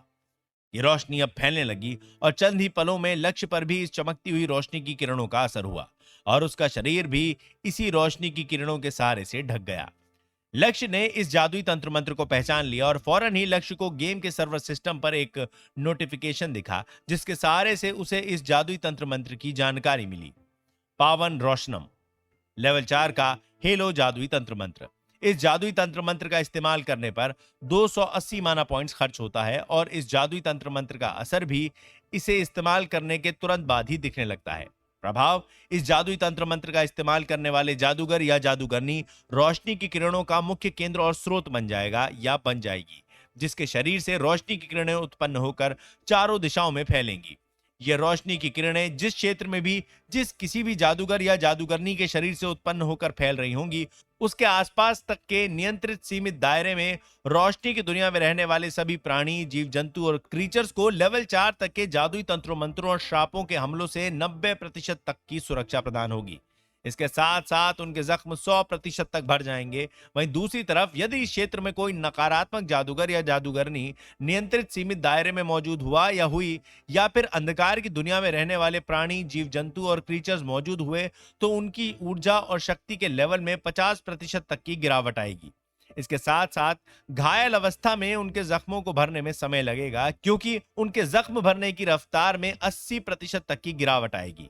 ये एक बेहद ही शक्तिशाली हेलो जादुई तंत्र मंत्र है और जादुई तंत्र मंत्र के प्रभाव में अधिक वृद्धि होने के कारण क्षेत्र के नियंत्रित सीमित दायरे तक मौजूद रोशनी की दुनिया में रहने वाले सभी प्राणियों, जीव जंतुओं और क्रीचर्स को अच्छी खासी शक्ति प्राप्त होगी।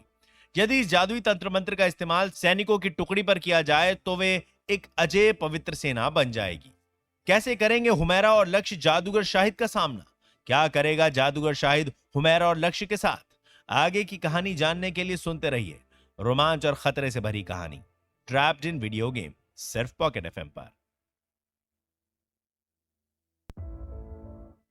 जादुई तंत्र मंत्र का इस्तेमाल करने के फौरन बाद ही हुमैरा ने लक्ष्य की ओर देखते हुए तुरंत ही कहा, दुश्मन ने अपनी चाल चल दी है, हमें जल्द से जल्द यहां से निकलने के लिए अपनी चाल चल देनी चाहिए।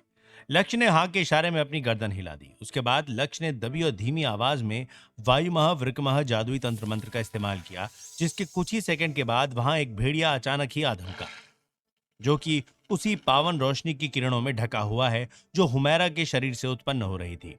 लक्ष्य ने हुमैरा की ओर देखते हुए विनम्र स्वर में कहा, अब बैठिए। हुमैरा भेड़िए पर छलांग लगाकर बैठ गई। फिर लक्ष्य ने भी छलांग लगाई और हुमैरा के पीछे भेड़िए पर बैठ गया।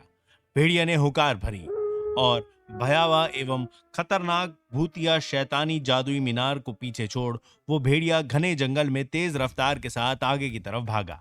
लक्ष्य और दानिश की लड़ाई को गुजरे 4 घंटे बीत चुके हैं और उसके माना रेस्टोरेशन की हाई रेट के कारण अब लक्ष्य के पास 970 माना पॉइंट्स हैं। इतने माना पॉइंट्स के सहारे से लक्ष्य 3 बार लेवल 4 के जादुई श्राप आग के गोले का इस्तेमाल कर सकता है। जैसे ही लक्ष्य भेड़िया पर सवार हुआ था, उसने लेवल 4 के जादुई श्राप का इस्तेमाल एक बार किया, लेकिन उसने हमले के रूप में श्राप का इस्तेमाल नहीं किया, बल्कि उसने देवांश मणि में लेवल 4 के श्राप आग के गोले को स्टोर करने के लिए अपने श्राप का इस्तेमाल किया। चूंकि लक्ष्य और हुमैरा फिलहाल एक गंभीर परिस्थिति में है, तो लक्ष्य ने हुमैरा से देवांश मणि को छुपाकर रखना सही नहीं समझा। जैसे ही हुमैरा की नजर देवांश मणि पर गई, उसकी आंखें चौंधिया गई और पहली नजर में ही उसे इस बात का एहसास हो गया कि मणि कितनी खास है। 5 सेकंड के बाद देवांश मणि पूरी तरह से चार्ज हो गई और मणि में आग के तत्वों की शक्तियां और ऊर्जाएं समा गईं, जिसके सहारे से लक्ष्य जरूरत पड़ने पर लेवल 4 के जादुई श्राप आग के गोले का इस्तेमाल एक बार ही 1.1 सेकंड में ही कर सकता है। मगर इसके लिए लक्ष्य को कीमत चुकानी पड़ेगी। भले ही आग के गोले की शक्ति और रफ्तार काफी विस्फोटक, खौफनाक और खतरनाक होगी, लेकिन इस लेवल 4 के जादुई श्राप का इस्तेमाल करने के लिए लक्ष्य को 2 बार माना पॉइंट्स खर्चने होंगे। यानी पहले देवांश मणि को चार्ज करने के लिए माना पॉइंट्स का इस्तेमाल करना और फिर उसके बाद देवांश मणि के सहारे से लेवल 4 के श्राप के इस्तेमाल पर भी माना पॉइंट्स खर्चने होंगे। अब लक्ष्य के पास केवल 650 माना पॉइंट्स बचे हुए हैं, तो माना पॉइंट्स को रिप्लेनिश करने हेतु लक्ष्य ने एक लो लेवल के जादुई काढ़े को पीने का निर्णय लेकर उस काढ़े को पेंडेंट से निकाला। वैसे माना पॉइंट्स में इस काढ़े से केवल 100 पॉइंट्स की बढ़ोतरी होगी, लेकिन कुछ न होने से बेहतर तो कुछ कम होना ही सही है। उसी समय हुमैरा लक्ष्य को रोकते हुए और उसकी तरफ एक बोतल बढ़ाकर कहने लगी, उसके बजाय ये पियो। लक्ष्य गौर से उस काढ़े से भरी बोतल को देखने लगा जो हुमैरा के हाथ में है। बोतल ट्रांसपेरेंट है और मिथिल से बनी हुई है और उसमें गाढ़े नीले रंग का काढ़ा है, जिसे देखते ही लक्ष्य समझ गया कि ये एक हाई लेवल का जादुई काढ़ा है। 1 सेकंड तक इस काढ़े को देखने घूरने के बाद लक्ष्य को गेमिंग सिस्टम के सर्वर पर इस काढ़े से जुड़ी जानकारी नोटिफिकेशन के जरिए से मिली। मिड लेवल का जादुई काढ़ा जो कि माना के लिए उपयोगी साबित होता है। काढ़े की क्वालिटी टाइमलेस है। प्रभाव, इस काढ़े से माना पॉइंट्स में 500 पॉइंट्स की बढ़ोतरी हो जाएगी। लक्ष्य के मन में ख्याल पनपा कि ये काढ़ा काफी बेहतरीन है। उसने उसी समय हुमैरा के हाथों से वो काढ़ा ले लिया और बोतल के ढक्कन को दांतों से खोलकर पूरे काढ़े को एक घूंट में ही पी लिया। इस काढ़े का स्वाद उसे काफी कड़वा लगा और जैसे ही उसने काढ़ा पिया था, उसके पेट में ठंडक पहुंची और कुछ सेकंड के बाद फिर यही ठंडक उसे अपने पूरे शरीर में महसूस हुई। लक्ष्य को एहसास हुआ कि उसका माना लगभग पूरी तरह से रिस्टोर हो गया है और इस समय लक्ष्य के पास 1150 माना पॉइंट्स हैं। इसके अलावा लक्ष्य के पास इस समय 100 ओम पॉइंट्स भी हैं। लगभग पूरे तरह से रिस्टोर हुए माना चार्ज किया हुआ देवांश मणि अधिक ओम पॉइंट्स की वजह से लक्ष्य की जान में जान आई और वो राहत महसूस करने लगा। भेड़िए ने इस होराइजन में आधे मील तक का सफर तय किया होगा, लेकिन कुहासा घटने के बजाय बढ़ता चला गया और इस क्षेत्र में अब इतना घना कुहासा है कि यह कुहासा किसी विशाल और जटिल सफेद रंग की दीवार के समान लग रहा है। जब तेज रफ्तार के साथ दौड़ता भागता भेड़िया एक ऐसी जगह पर पहुंचा जिससे लक्ष्य वाकिफ है, तो लक्ष्य ने तुरंत ही भेड़ियों को रुकने का आदेश दिया और भेड़िया भी कुछ यूं रुका कि जैसे कोई ड्राइवर तेज रफ्तार के साथ चलते हुए वाहन को ब्रेक मारकर रोकता है। हुमैरा लक्ष्य के इस फैसले से चौंक गई और अचंभित स्वर में उसने लक्ष्य से कहा, अरे क्या हो गया, तुमने भेड़िए को रोक क्यों दिया? वहां देखिए। लक्ष्य ने हुमैरा से अपनी बात कही।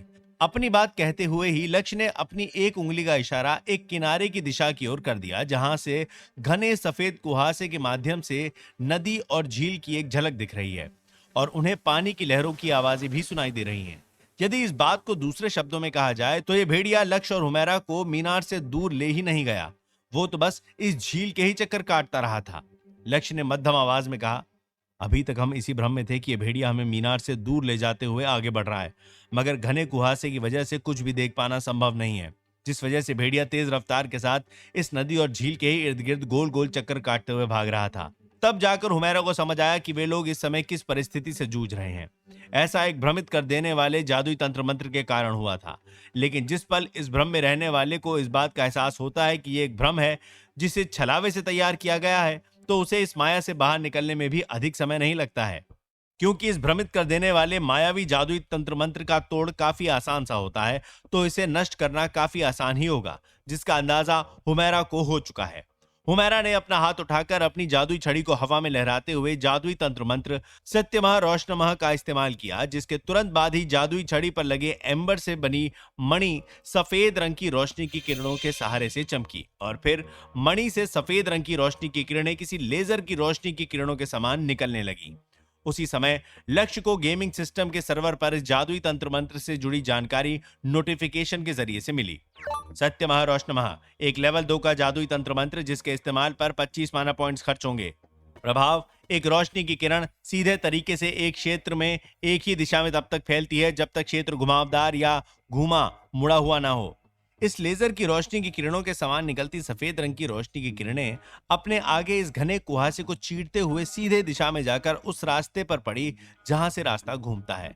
इस जादुई तंत्र मंत्र के जरिए से निकलती रोशनी की किरणें हमेशा सच्ची और सीधी राह दिखाती थी, लेकिन अब यह किरण विरोधी द्वारा बनाए गए भ्रम के कारण विकृत हो गई थी।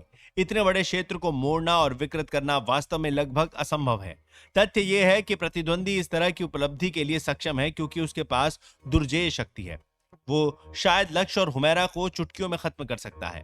हुमैरा ने अभी भी अपना हाथ उठाया हुआ है, जिस कारण उसकी जादुई छड़ी हवा में ही लहरा रही है। हुमैरा ने लक्ष्य की ओर देखते हुए कहा, इस रोशनी की किरण का पीछा करो।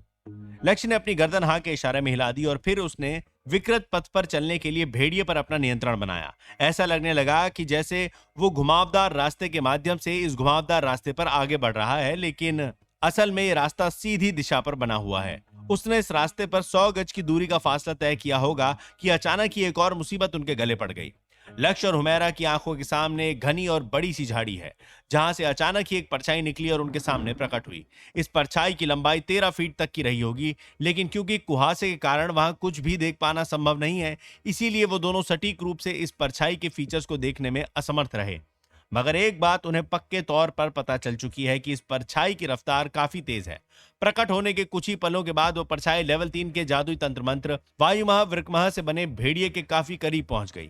भेड़िया और परछाई जैसे ही एक दूसरे के अगल बगल नजर आए, परछाई ने भेड़िए के सिर पर एक जोरदार तमाचा जड़ दिया। इस हमले से भेड़िया काफी चौंका और स्थिर रह गया। हमला इतनी जोर से किया गया था कि उस भेड़िए के विशाल शरीर में भी इतनी शक्ति नहीं थी कि वो भेड़िया इस घातक हमले को सह पाता। उसका स्थिर शरीर जमने लगा और वो भेड़िया चकनाचूर होकर बिखर गया। सौभाग्यवश जिस पल भेड़िए को तमाचा पड़ा और भेड़िया रुका, उस पर लक्ष्य और हुमैरा चीता चालमह के जादुई तंत्र मंत्र के प्रभाव में थे, तो वो फौरन ही भेड़िए से छलांग लगाकर उतर गए और अब भी उन पर इस जादुई तंत्र मंत्र का असर है। जैसे ही लक्ष्य और हुमैरा के शरीर ने जमीन से संपर्क बनाया, वो दोनों एक दूसरे को देखते हुए अचंभित स्वर में एक साथ ही बोल पड़े, प्रेतात्मा। लक्ष्य को इस बात का एहसास इसी वजह से हो पाया कि उसे एक अजीब सी दुर्गंध मिल रही है, और हुमैरा इसी वजह से इस बात को महसूस कर पाई क्योंकि वह नकारात्मक जादू के प्रति काफी संवेदनशील है, तो उसे नकारात्मक जादू की छोटी बड़ी आहटों का एहसास हो जाता है। वास्तव में नेक्रोमैंसर जादूगर के खिलाफ उनकी लड़ाई उसी क्षण शुरू हो चुकी थी जिस क्षण उनकी नजर उस भयावह, खतरनाक और खौफनाक मीनार पर पड़ी थी।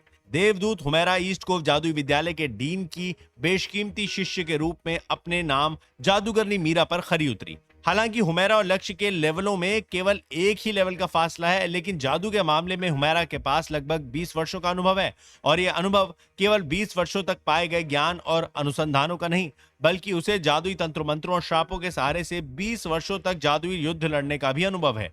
और इस पल लक्ष्य इस अनुभव की कल्पना भी नहीं कर सकता। साथ ही उसे इस बात पर भी ध्यान देना है कि उसे इस लड़ाई में हुमैरा के साथ कदम से कदम मिलाकर आगे बढ़ना होगा और पूरे जोश के साथ उसका साथ निभाना होगा। जिस तरह की तकनीकों का इस्तेमाल हुमैरा ने अभी तक किया था, उससे तो साफ जाहिर होता है कि वो कितनी अनुभवी जादूगरनी योद्धा है। लक्ष्य को अभी भी बहुत कुछ सीखना है। लक्ष्य और हुमैरा कैसे मात दे पाएंगे इस नेक्रोमैंसर जादूगर को, या क्या शायद हुमैरा और लक्ष्य पर भारी पड़ जाएगा? आगे की कहानी जानने के लिए सुनते रहिए रोमांच और खतरे से भरी कहानी ट्रैप्ड इन वीडियो गेम, सिर्फ पॉकेट एफएम पर। घने सफेद कुहासे के कारण हुमैरा और लक्ष्य के लिए उनके दुश्मन की सही लोकेशन का पता लगा पाना मुश्किल हो गया था। जहां लक्ष्य अंधाधुंध अपने जादुई तंत्रों मंत्रों का इस्तेमाल करने में व्यस्त था, वहीं हुमैरा ने कुहासे को दूर कर दृश्यता बढ़ाने के लिए शांतिपूर्वक तरीके से लेवल 2 के जादुई तंत्र मंत्र सत्यमः रोशनमः का इस्तेमाल करने का निर्णय किया था। लक्ष्य, जिसे अक्सर ऐसे जादुई तंत्र मंत्र फालतू और बेकार लगते थे, उसे इस बात का अंदाजा हो गया कि वास्तव में कभी कभी कुछ ऐसी स्थितियों में यही जादुई तंत्र मंत्र उपयोगी साबित होते हैं, क्योंकि ऐसे जादुई तंत्रों मंत्रों में ऐसे विशेष गुण मौजूद हैं जिनके सहारे से किसी भी परिस्थिति से निकला जा सकता है। इस परिस्थिति से जूझते समय लक्ष्य को किसी महान जादूगर के कहे हुए शब्द याद आए। कभी महान जादूगर बिरजू महाराज ने कहा था, कोई भी जादुई तंत्र मंत्र या श्राप फिजूल या बेकार नहीं होते, केवल कुछ निकम्मे जादूगर होते हैं। यह ना तो एक तीव्र लड़ाई है और ना ही यह एक जादुई तंत्र मंत्र से भरी जोरों शोरों से चल रही लड़ाई। लड़ाई का एकमात्र चुनौतीपूर्ण हिस्सा सफेद कुहासा है, जिसकी वजह से उन्हें कुछ भी नहीं दिख रहा है। हालांकि ये एक अन्य दृष्टिकोण से संभावित रूप से घातक साबित हो सकता है। यदि लक्ष्य और हुमैरा आम लोग होते तो इस परिस्थिति में वो दोनों कुछ भी करने के काबिल नहीं होते।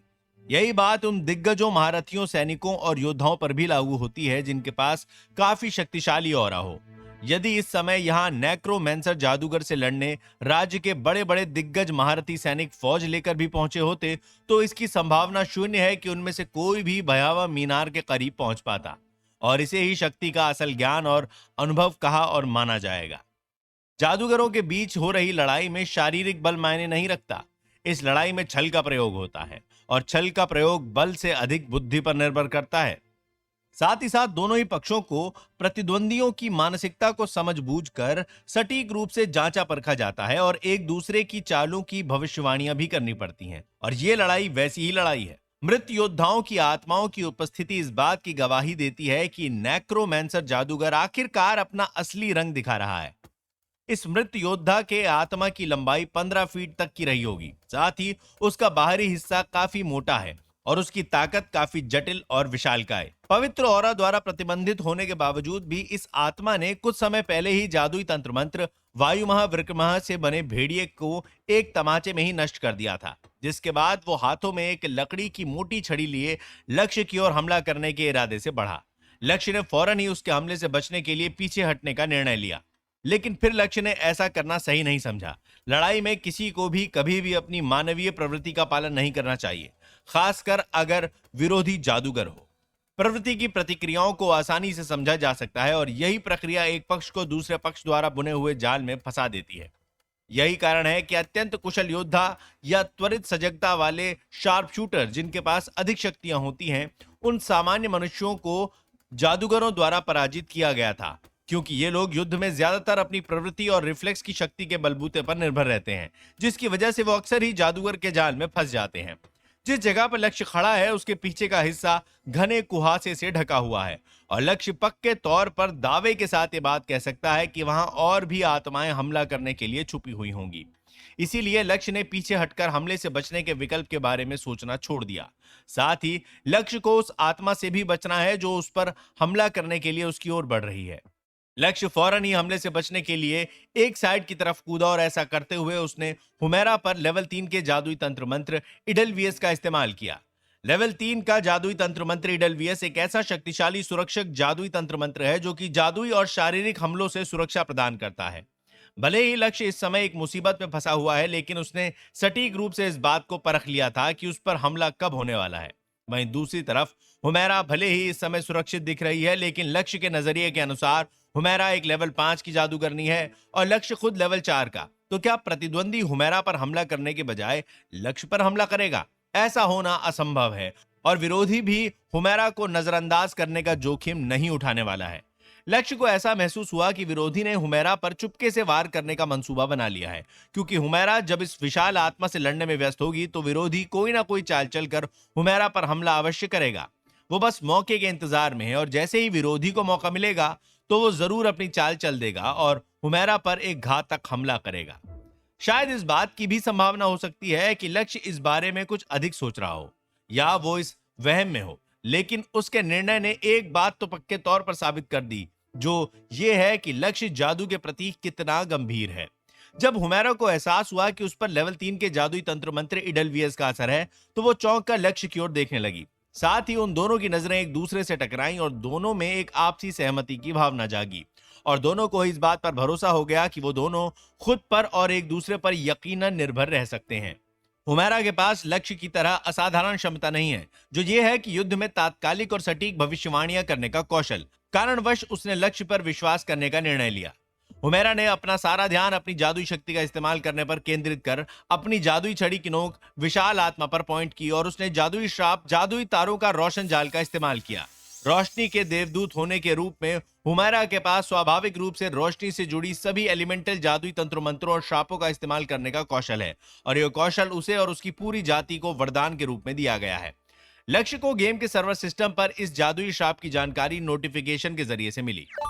जादुई तारों का रोशन जाल एक लेवल 4 का जादुई श्राप है, जिसके इस्तेमाल पर 330 माना पॉइंट्स खर्च होते हैं, और इस जादुई श्राप का असर होने में 3 सेकंड का समय लगता है। प्रभाव: इस जादुई श्राप के सहारे से वातावरण में मौजूद रोशनी के तत्व एक बड़े हाई तापमान का जादुई जाल बनाते हैं और जाल में दुश्मन को फंसा लेते हैं। लेकिन इस जाल की सबसे खतरनाक बात यह है कि यह जाल किसी भी चीज के टुकड़े टुकड़े कर सकता है, फिर चाहे वो चीज कितनी ही सख्त क्यों ना हो। इसका मतलब यह है कि हुमैरा को इस जादुई श्राप का इस्तेमाल करने में केवल 1.3 सेकंड का ही समय लगा था।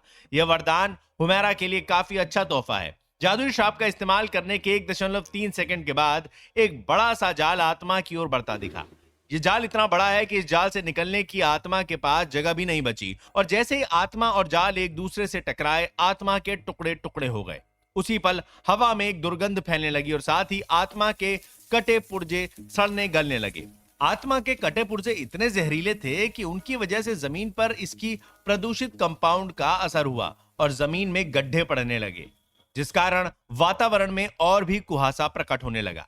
उसी समय लक्ष्य के अनुसार हुमैरा पर जो हमला होने वाला था, आखिरकार वो हमला हुआ, लेकिन लक्ष्य के कैलकुलेशंस में और हमले के समय में थोड़ा बहुत अंतर था। यानी हुमैरा पर वो हमला उसके कैलकुलेशन के हिसाब से थोड़े समय के बाद हुआ था। ऐसा इस वजह से हुआ होगा कि हुमैरा की जादुई तंत्रों मंत्रों और श्रापों के इस्तेमाल करने की रफ्तार काफी तेज है। क्योंकि श्राप के असर के समय में भी गिरावट आई थी, तो हमले के समय में बढ़ोतरी हुई, वरना लक्ष्य के कैलकुलेशंस काफी सटीक ही थे। यह आत्मा पिछले वाली आत्मा की तुलना में काफी छोटी और कमजोर दिख रही है। इस आत्मा की लंबाई लगभग 4 फीट 8 इंच रही होगी और इसके दोनों हाथों में खंजर है, लेकिन इसकी रफ्तार काफी तेज है। इतनी की पलक झपकते ही यह आत्मा हुमैरा के इतने करीब पहुंच जाएगी कि हुमैरा उसके हमले की रेंज में ना आए। यह आत्मा किसी खूनी योद्धा की ही होगी, और खूनी योद्धाओं में निंजा के गुण मौजूद होते हैं। हुमैरा के पास आगे की तरफ भागने के अलावा दूसरा कोई विकल्प नहीं है। चूंकि हुमैरा पर चीता चालमा के जादुई तंत्र मंत्र का असर है, तो हुमैरा तेज रफ्तार के साथ आगे की ओर भागी, जिससे कि हुमैरा ने अपने और उस आत्मा के बीच अच्छी खासी दूरी बनाकर खुद को सुरक्षित कर लिया। लेकिन फिर भी हुमैरा की रफ्तार उसके दुश्मन की रफ्तार से कम है। आत्मा ने खंजर के सहारे से जादुई तंत्र मंत्र इडलवियस के जरिए से बनी बांध पर हमला कर दिया। जब बांध और खंजर के बीच टक्कर हुई, तो हवा में हमले की वजह से हवाओं के तेज झोंके प्रकट हुए। इडलवियस के जरिए से बने सुरक्षक बांध के कारण खूनी योद्धा के हमले की रफ्तार कम हो चुकी थी, लेकिन हमले को रोकने के लिए यह बांध पूरी तरह से कारगर साबित नहीं हुआ। यदि कुछ न किया गया तो अगले हमले में हुमैरा की जान चली जाएगी, क्योंकि अगला वार सीधे उसके दिल पर होगा। लेकिन वो इस जंगल में अकेली नहीं है। चूंकि लक्ष्य अब उस विशाल आत्मा के हमले से पूरी तरह से सुरक्षित है, तो उसने हुमैरा की जान बचाने के इरादे से अपना सारा ध्यान अपनी जादुई शक्ति पर केंद्रित कर दिया। लक्ष्य ने विजल ऑफ डेथ के जादुई श्राप का इस्तेमाल किया और अगले ही पल घंटी के समान तेज आवाज हवा में गूंजी। लक्ष्य ने देवांश मणि में मौजूद आग के तत्वों के सहारे से हमला किया था और श्राप का असर 0.15 सेकंड में हुआ। लक्ष्य ने देवांश मणि की मदद लेकर आधे सेकंड से भी कम समय में 3 बार इस श्राप का इस्तेमाल किया था। पहला हमला आत्मा के दाएं कंधे पर हुआ था। लक्ष्य ने जब हमला किया था तो उसने अपने दुश्मन के हिस्सों को बड़ी ही समझदारी से चुना, जहां आक्रमण का असर अधिक होगा। उसने कमजोर नहीं बल्कि पतली भुजाओं का विकल्प चुना, वरना चूकने की संभावना अधिक हो जाती, खासकर तब जब उसका प्रतिद्वंदी तेज रफ्तार के साथ भाग दौड़ कर रहा हो। कंधे की जॉइंट पर फलक्रम है, जिसके सहारे से हाथ को शक्ति मिलती है, और हाथ के बल का प्रयोग कंधे के बलबूते ही होता है। इसलिए इसका न केवल एक ही इच्छित प्रभाव होगा, बल्कि ये एक बड़ा टारगेट भी है। लक्ष्य जो चाहता था आखिर वही हुआ। हमले के बाद विसल ऑफ डेथ से बना हुआ स्पाइरल विस्फोटक रूप से आत्मा के कंधे से टकराने के बाद भस्म हुआ, जिस कारण आत्मा का दायां हाथ उसके कंधे से उखड़कर भस्म हुआ। भले ही आत्मा तेजी से हुमैरा पर हमला करने वाली थी, लेकिन उसकी सुरक्षा खतरे में पड़ गई और दाएं हाथ के बिना उसकी शक्ति काफी कम हुई।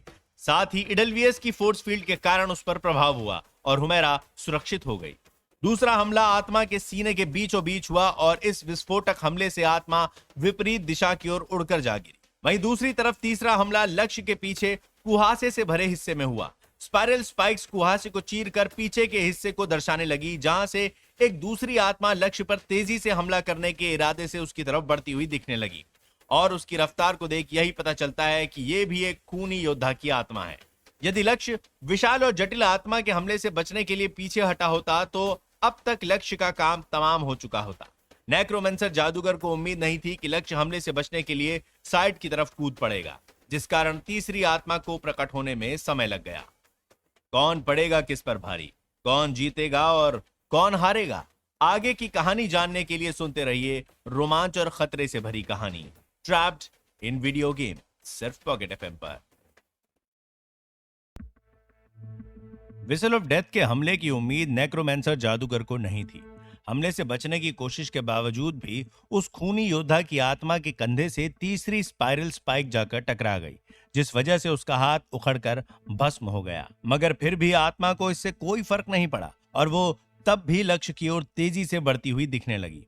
मगर हमले के कारण उसकी रफ्तार कम हो गई, जिस कारण लक्ष्य और हुमैरा को प्रतिक्रिया देने के लिए पर्याप्त समय मिल गया। लक्ष्य ने तुरंत 2 बार विसल ऑफ डेथ के जादुई श्राप का इस्तेमाल किया।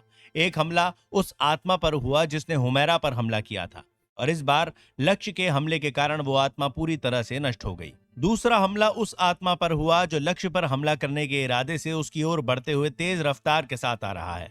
लक्ष्य ने उस पर हमला उसकी रफ्तार कम करने के इरादे से किया था, मगर इस बार आत्मा हमले से बचने के लिए तैयार थी, तो उसने सफलतापूर्वक रूप से लक्ष्य के हमले को डॉज कर लिया और लक्ष्य की ओर हमला करने के लिए बढ़ती रही। उसी वक्त हुमैरा ने लक्ष्य की जान बचाने के इरादे से चीखते हुए कहा, लहराती किरणें, और उस आत्मा पर जादुई श्राप के सहारे से हमला कर दिया। यह श्राप लेवल 3 का शक्तिशाली श्राप है, जिसका इस्तेमाल सिंगल टारगेट पर जोरदार हमला करने के इरादे से किया जाता है। संपूर्ण होराइजन एक पतली सी सफेद रोशनी की किरण के सहारे से चमकी और एक जोरदार कड़कती बिजली के समान किरण के माध्यम से आत्मा के दिमाग पर हमला हुआ। सभी मृत आत्माओं की आत्माएं उनके दिमाग में एक आग की लहर के रूप में बसती हैं, जो उन्हें जिंदा रखती हैं।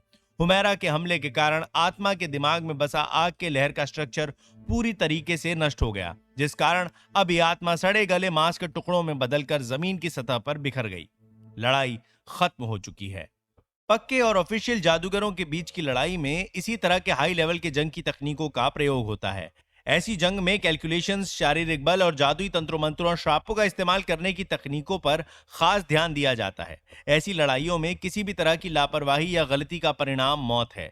ऐसी लड़ाइयां लो लेवल के जादूगरों के बीच की लड़ाइयों से अधिक ऊंचे स्तर पर होती है। हुमैरा अभी भी सांस लेने की कोशिश करते हुए लक्ष्य की ओर देख रही है। हुमैरा लक्ष्य के युद्ध लड़ने की क्षमता से काफी चकित है। उसकी आंखों में लक्ष्य के प्रति सम्मान दिखा। लक्ष्य को देखते हुए उसकी आंखें चमक रही हैं। हुमैरा को इस बात पर कोई आश्चर्य नहीं है कि लक्ष्य को चुना गया था। हुमैरा सोचने लगी कि खुद को दुश्मन के घातक हमलों की जंजीरों से इतनी कुशलता के साथ मुक्त करने में सक्षम हो पाना वास्तव में एक आश्चर्य की बात है। वहीं दूसरी तरफ मीनार में मौजूद नेक्रोमेंसर जादूगर शाहिद भी लक्ष्य के कौशल के गुणों को देख अचंभित हो चुके थे। नेक्रोमेंसर जादूगर शाहिद कुछ सोचते हुए कहने लगे, इस जवान लड़के में कोई ना कोई बात तो जरूर है। ठीक है, देखते हैं कि तुम अपनी शक्ति से कैसे मेरे द्वारा दिए गई चुनौतियों को पार करते हो। उनकी तिकड़ी आत्माओं के संयुक्त हमले से बचना आसान नहीं था, मगर फिर भी लक्ष्य और हुमैरा बच सके। लेकिन नेक्रोमेंसर जादूगर शाहिद के पास ऐसे हजारों आत्माओं की सेना है जो उनके एक इशारे पर तैयार हो जाएंगे, मगर उनका इरादा उन्हें धीरे धीरे जगाकर हमला करवाना है। 3 आत्माओं की मृत्यु के पश्चात लक्ष्य और हुमैरा को जंगल में बहुत अधिक शोर सुनाई देने लगा और साथ ही उन्होंने देखा कि बड़ी संख्या में कुछ चीजें उनकी ओर आ रही हैं।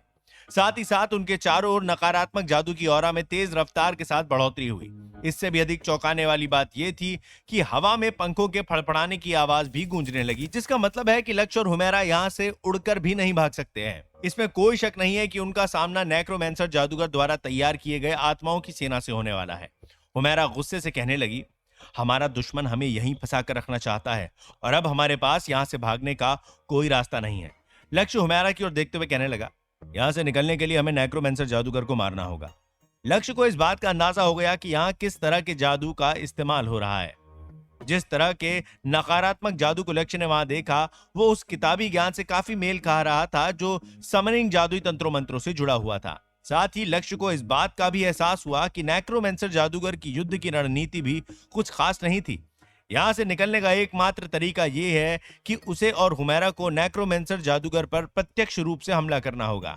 हुमैरा गुस्से से कहने लगी, मगर वो तो दुम दबाकर अपनी मीनार में छुपा बैठा है लक्ष्य, और जब जब हम मीनार के पास पहुंचने की कोशिश करते हैं तो वो मनहूस हम पर नकारात्मक जादुई तंत्रों मंत्रों और श्रापों के जरिए से लगातार हमला करने लगता है। आत्माओं की सेना के कदमों की आवाजें बढ़ने लगी हैं, यानी सेना उनके करीब पहुंच रही है। आवाजों के अनुसार आत्माओं की सेना में हजारों आत्माएं मौजूद होंगी और वे हर दिशा से लक्ष्य और हुमैरा की तरफ हमला करने के लिए उनकी ओर बढ़ रहे हैं। यानी लक्ष्य और हुमैरा को सेना ने घेर लिया है। लक्ष्य और हुमैरा के पास मीनार में छुपे हुए नेक्रोमेंसर जादूगर पर हमला कर उसे हराना तो दूर की बात, बल्कि उसके हमले से बचने का कोई चारा भी नहीं है। मीनार में कई सारे एलिमेंटल पूल होंगे। साथ ही उस मीनार में ऐसे जादुई यंत्र भी मौजूद होंगे जिनमें असीम शक्तियां समाई हुई होंगी। और साथ ही भयावह मीनार पर लक्ष्य और हुमैरा के जादुई तंत्रों मंत्रों और श्रापों का भी कोई असर नहीं होगा, क्योंकि मीनार जादुई शक्तियों के हमलों से सुरक्षित है। और ऐसा इसी कारण है कि मीनार को ऐसे जादुई तंत्रों मंत्रों और श्रापों के जरिए से तैयार किया गया है जिनमें जादुई हमलों को तोड़ने और नष्ट करने की क्षमता है। इसका मतलब यह है कि लक्ष्य और हुमैरा के संयुक्त हमलों से भी खतरनाक मीनार पर कोई असर नहीं होने वाला है। अगर परिस्थिति ऐसी ही रही तो लक्ष्य और हुमैरा की मृत्यु माना के खत्म होने के कारण होगी। एक त्वरित चर्चा के बाद लक्ष्य और हुमैरा को यह एहसास हुआ कि वो दोनों एक गंभीर स्थिति में फंस चुके हैं। हमें क्या करना चाहिए? हुमैरा ने लक्ष्य की ओर देखते हुए प्रश्न किया। हुमैरा को समझ ही नहीं आ रहा है कि इस परिस्थिति से बाहर कैसे निकला जा सकता है। हुमैरा न जाने कब से जादुई शक्ति का इस्तेमाल कर रही थी, जिस कारण उसके माना में 20% की गिरावट हो चुकी थी। लेकिन उसके बावजूद अभी तक वे केवल 3 ही आत्माओं को नष्ट करने में सक्षम हो पाए थे। हजारों की तादाद में बढ़ती हुई आत्माओं की सेना से लड़ने में उनका माना खत्म हो जाएगा, जिसके बाद वे दोनों केवल कुछ ही पलों के मेहमान होंगे। हमें अपना सारा दम लगाकर मीनार तक पहुंचना होगा, लक्ष्य ने हुमैरा की ओर देखते हुए कहा और दुश्मनों से लड़ने के लिए आगे बढ़ गया। हुमैरा भी दांत पीसते हुए लक्ष्य के पीछे पीछे चलने लगी। लक्ष्य और हुमैरा साथ साथ आगे की ओर भाग रहे हैं। उसी समय हुमैरा ने लक्ष्य की ओर देखते हुए कहा, मीनार में जो नेक्रोमेंसर जादूगर है वो जरूर ही लेवल 5 या उससे अधिक लेवल का जादूगर होगा। उसकी मीनार में प्रवेश कर पाना असंभव है। लक्ष्य हुमैरा की ओर देखते हुए कहने लगा, मुश्किल है मगर असंभव नहीं। मुझे एक ऐसे शक्तिशाली जादुई तंत्र मंत्र में महारत हासिल है जिसके सहारे से हम दोनों मीनार में प्रवेश कर सकते हैं, लेकिन उसके लिए हमें पहले मीनार के पास पहुंचना होगा। लक्ष्य के पास 100 ओम पॉइंट्स हैं। उसने ओम पॉइंट्स की मदद लेकर एक शक्तिशाली जादुई तंत्र मंत्र को खरीदने का निर्णय लिया।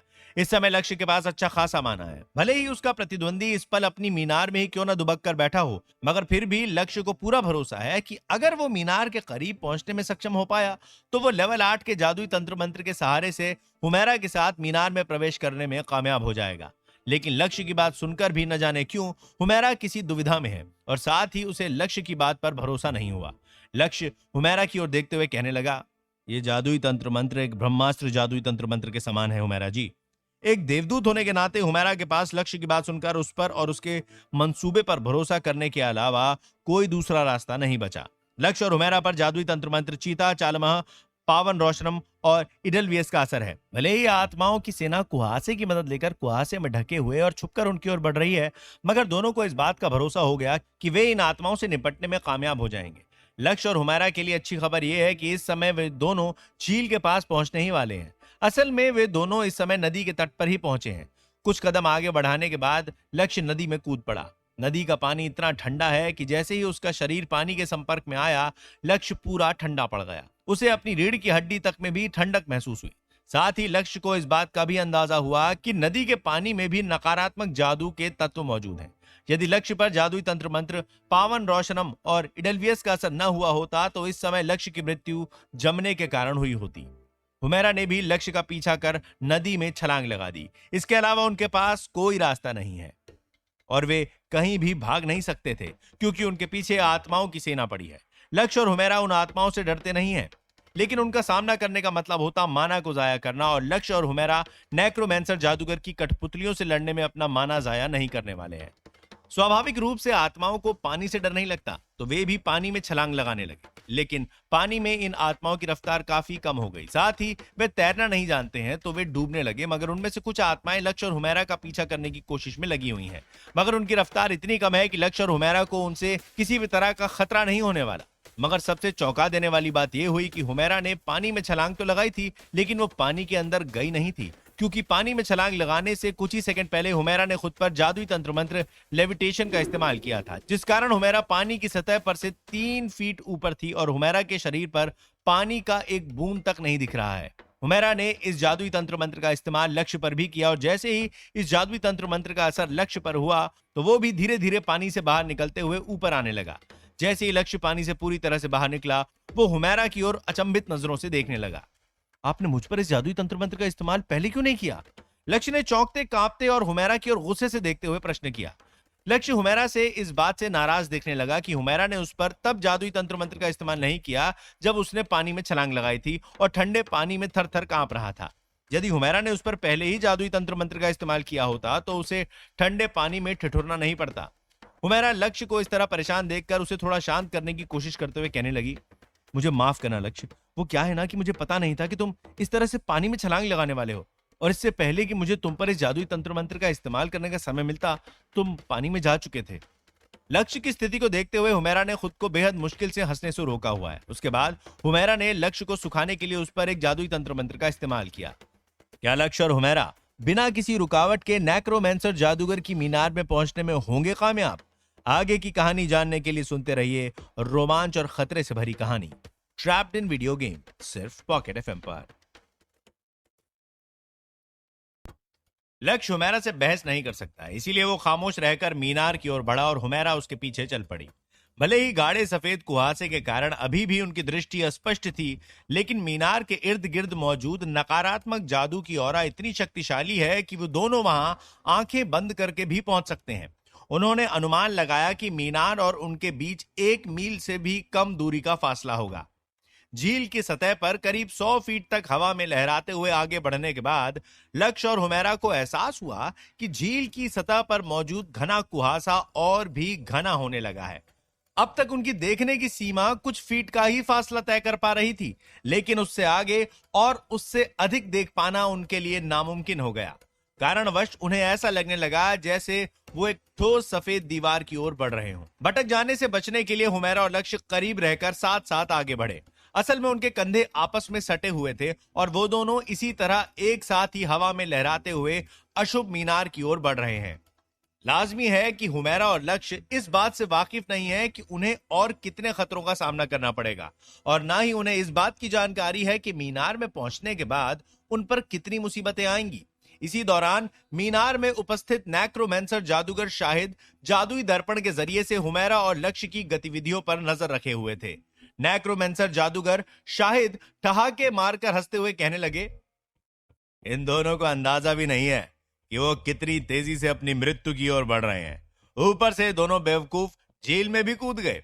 नेक्रोमेंसर जादूगर शाहिद के पास मीनार को सुरक्षित रखने का सदियों का अभ्यास और अनुभव है। पिछले कई वर्षों में उन्होंने रोशनी की दुनिया में रहने वाले अनेक जादूगरों के खिलाफ जंग लड़ी है और अनगिनत जादूगरों को मार गिराया है। उनकी नजरों में इन 2 जादूगरों का यह सोचना कि वे उसे हराने में कामयाब हो जाएंगे एक मूर्खता की बात है। दरअसल वो झील में मौजूद इन 2 जादूगरों का काम तमाम करने के इरादे से अपनी अगली चाल चलने की तैयारी काफी पहले से कर बैठे थे। शाहिद ने दर्पण के जरिए से झील की ओर देखकर कहा, ईर्ष्या नमः, जागो और बाहर आओ। नेक्रोमेंसर जादूगर शाहिद मीनार में लगे हुए जादुई यंत्रों पर नियंत्रण बनाए बैठे हैं। उन्होंने अपनी जादुई छड़ी को जमीन की तरफ पॉइंट किया और एक जादुई यंत्र से माना की प्रवाह बहने लगी, जिसकी वजह से जादुई यंत्र चमकने लगा। उसके बाद जादुई यंत्र से ऑरा उत्पन्न हुई जो कि धीरे धीरे घूमते हुए यंत्र से निकल रही है और अचानक ही वो ऑरा तेजी से घूमने लगी। 3 सेकंड के बाद जादुई यंत्र से एक 8 इंच चौड़ा जादुई पत्थर निकला जो कि तेज रफ्तार के साथ हवा में लहराते हुए सीधे मीनार के ऊपरी लेवल तक जा पहुंचा, जहां मीनार का गुंबद है, जिसके ऊपर एक रिफ्रैक्टिंग मणि लगी हुई है। जैसे ही पत्थर उस मणि से टकराया, वो बेशकीमती पत्थर रिफ्लेक्ट होकर भयावह झील के भीतर प्रवेश कर डूब गया। लक्ष्य और हुमैरा जो कि पानी की सतह से ऊपर हवा में लहराते हुए मीनार की ओर बढ़ रहे हैं, उन्हें अचानक ही एक चमकती हुई बिजली दिखी, जिसकी वजह से वो काफी चौंक गए थे।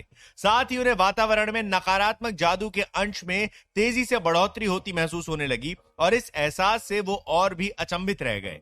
कुछ सेकंड के बाद उन्हें महसूस हुआ कि झील के स्थिर काले पानी में तेज लहरें उठने लगी हैं। लहरों की आवाज इतनी तेज है कि किसी को भी बहरा कर सकती हैं।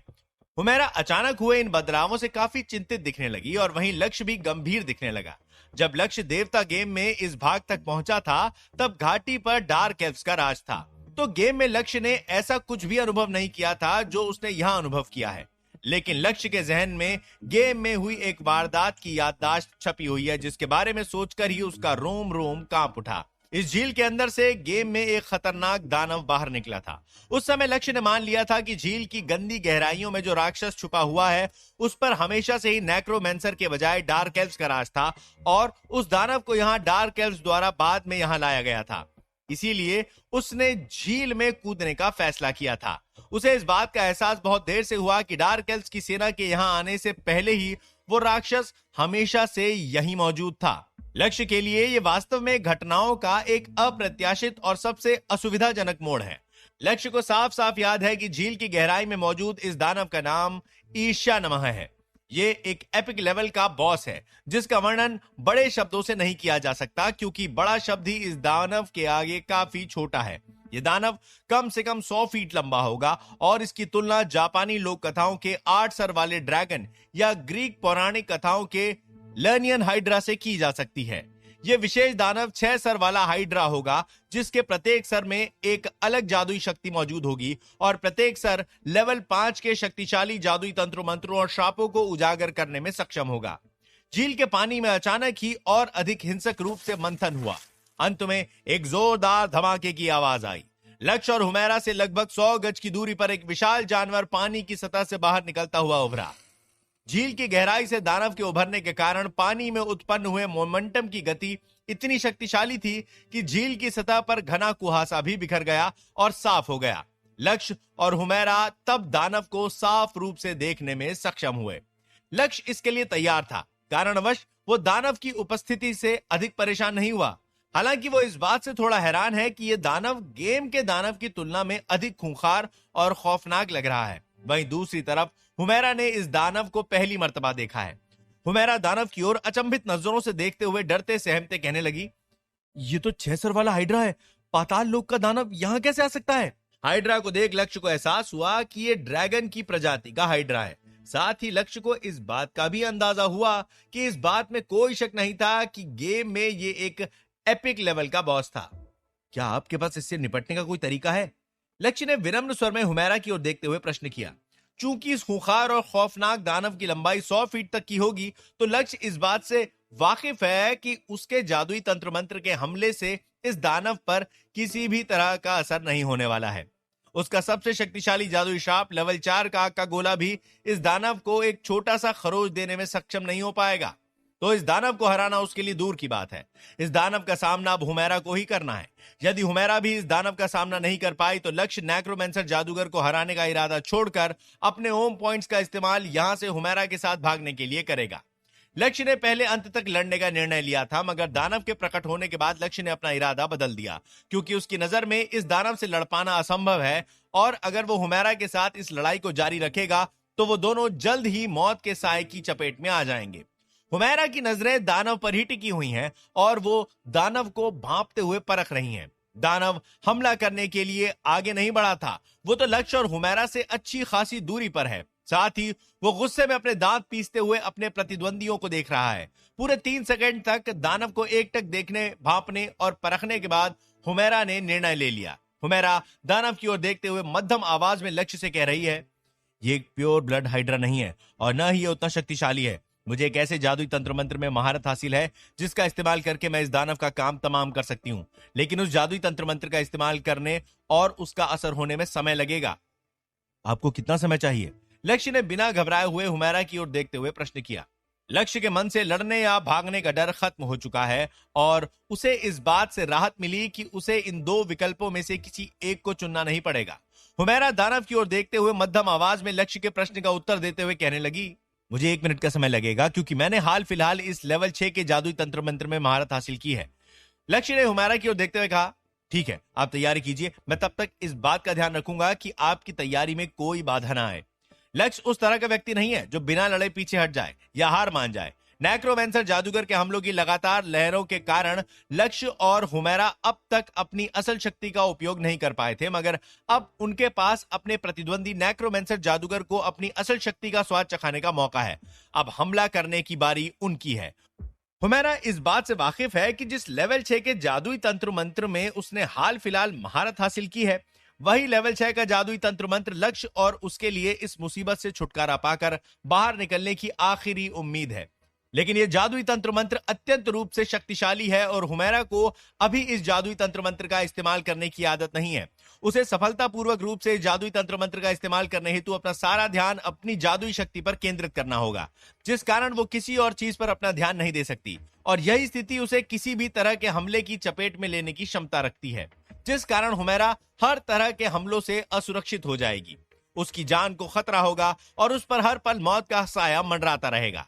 साथ ही अगर हुमैरा का ध्यान जरा भी यहां वहां भटका तो इस गंभीर परिस्थिति में उसका माना रिबाउंड हो सकता है, जिससे न केवल उसकी जान को खतरा होगा बल्कि माना के रिबाउंड के कारण लक्ष्य की जान पर भी खतरा मंडराने लगेगा। और अगर माना का रिबाउंड भी शक्तिशाली और विस्फोटक हुआ तो इसमें दोनों की मृत्यु होने की संभावना काफी अधिक है। इस जंग में हुमैरा अपनी जान की बाजी लगाकर जंग को जीतने या मरने के लिए तैयार है, लेकिन वो इस प्रक्रिया में लक्ष्य की जान को खतरे में नहीं डाल सकती है। साथ ही लक्ष्य की जान की हिफाजत करना भी उसकी ही जिम्मेदारी है, क्योंकि लक्ष्य यहां उसके ही कारण आया है। साथ ही साथ लक्ष्य को चुना गया था, तो वो कैसे उसकी जान को खतरे में पड़ने दे सकती है। हुमैरा ने आहें भरते हुए लक्ष्य की ओर देखते हुए माफी मांगते हुए कहा, मेरी जल्दबाजी के कारण ही ये सब कुछ हुआ है। लक्ष्य, मुझे कोई हक नहीं था कि मैं तुम्हें इस मामले में घसीटूं। मेरी वजह से तुम इतनी बड़ी मुसीबत में पड़ जाओगे, इसका अंदाजा मुझे पहले नहीं हुआ था। अगर होता तो मैं तुमसे अवश्य मदद नहीं मांगती। हो सके तो मुझे माफ कर देना। लक्ष्य की नजर 300 फीट की दूरी पर हिलते डुलते मानव पर है। हुमैरा की बात सुनकर वो चौंका, मगर उसने अपनी नजरें दानव पर से नहीं हटाई। लक्ष्य दानव की ओर देखते हुए उत्तेजित और धीमे स्वर में हुमैरा से कहने लगा, अभी इन सब बातों के बारे में सोचने का हमारे पास समय नहीं है। कृपया आप जादुई तंत्र मंत्र का इस्तेमाल करने की तैयारी में लग जाइए। इस पल इधर उधर की बात करके समय बर्बाद करने का समय लक्ष्य और हुमैरा के पास नहीं है। यह समय जिम्मेदारियों को निभाने का है। यदि उन्होंने इस पल अपने विरोधी पर हमला करने की तरकीब पर प्रतिक्रिया नहीं की तो यह निर्धारित करने से पहले ही उनकी मृत्यु हो जाएगी कि गलती किसकी है। हुमैरा ने लक्ष्य की ओर देखते हुए अपनी गर्दन को हां के इशारे में हिला दिया। क्या करने वाली है हुमैरा इस दानव का सामना करने के लिए? कैसे लक्ष्य और हुमैरा पहुंचेंगे मीनार में? क्या दानव पड़ेगा उन पर भारी? नेक्रोमैंसर कैसे उन्हें रोकेगा? आगे की कहानी जानने के लिए सुनते रहिए रोमांच और खतरे से भरी कहानी ट्रैप्ड इन वीडियो गेम, सिर्फ पॉकेट एफएम पर।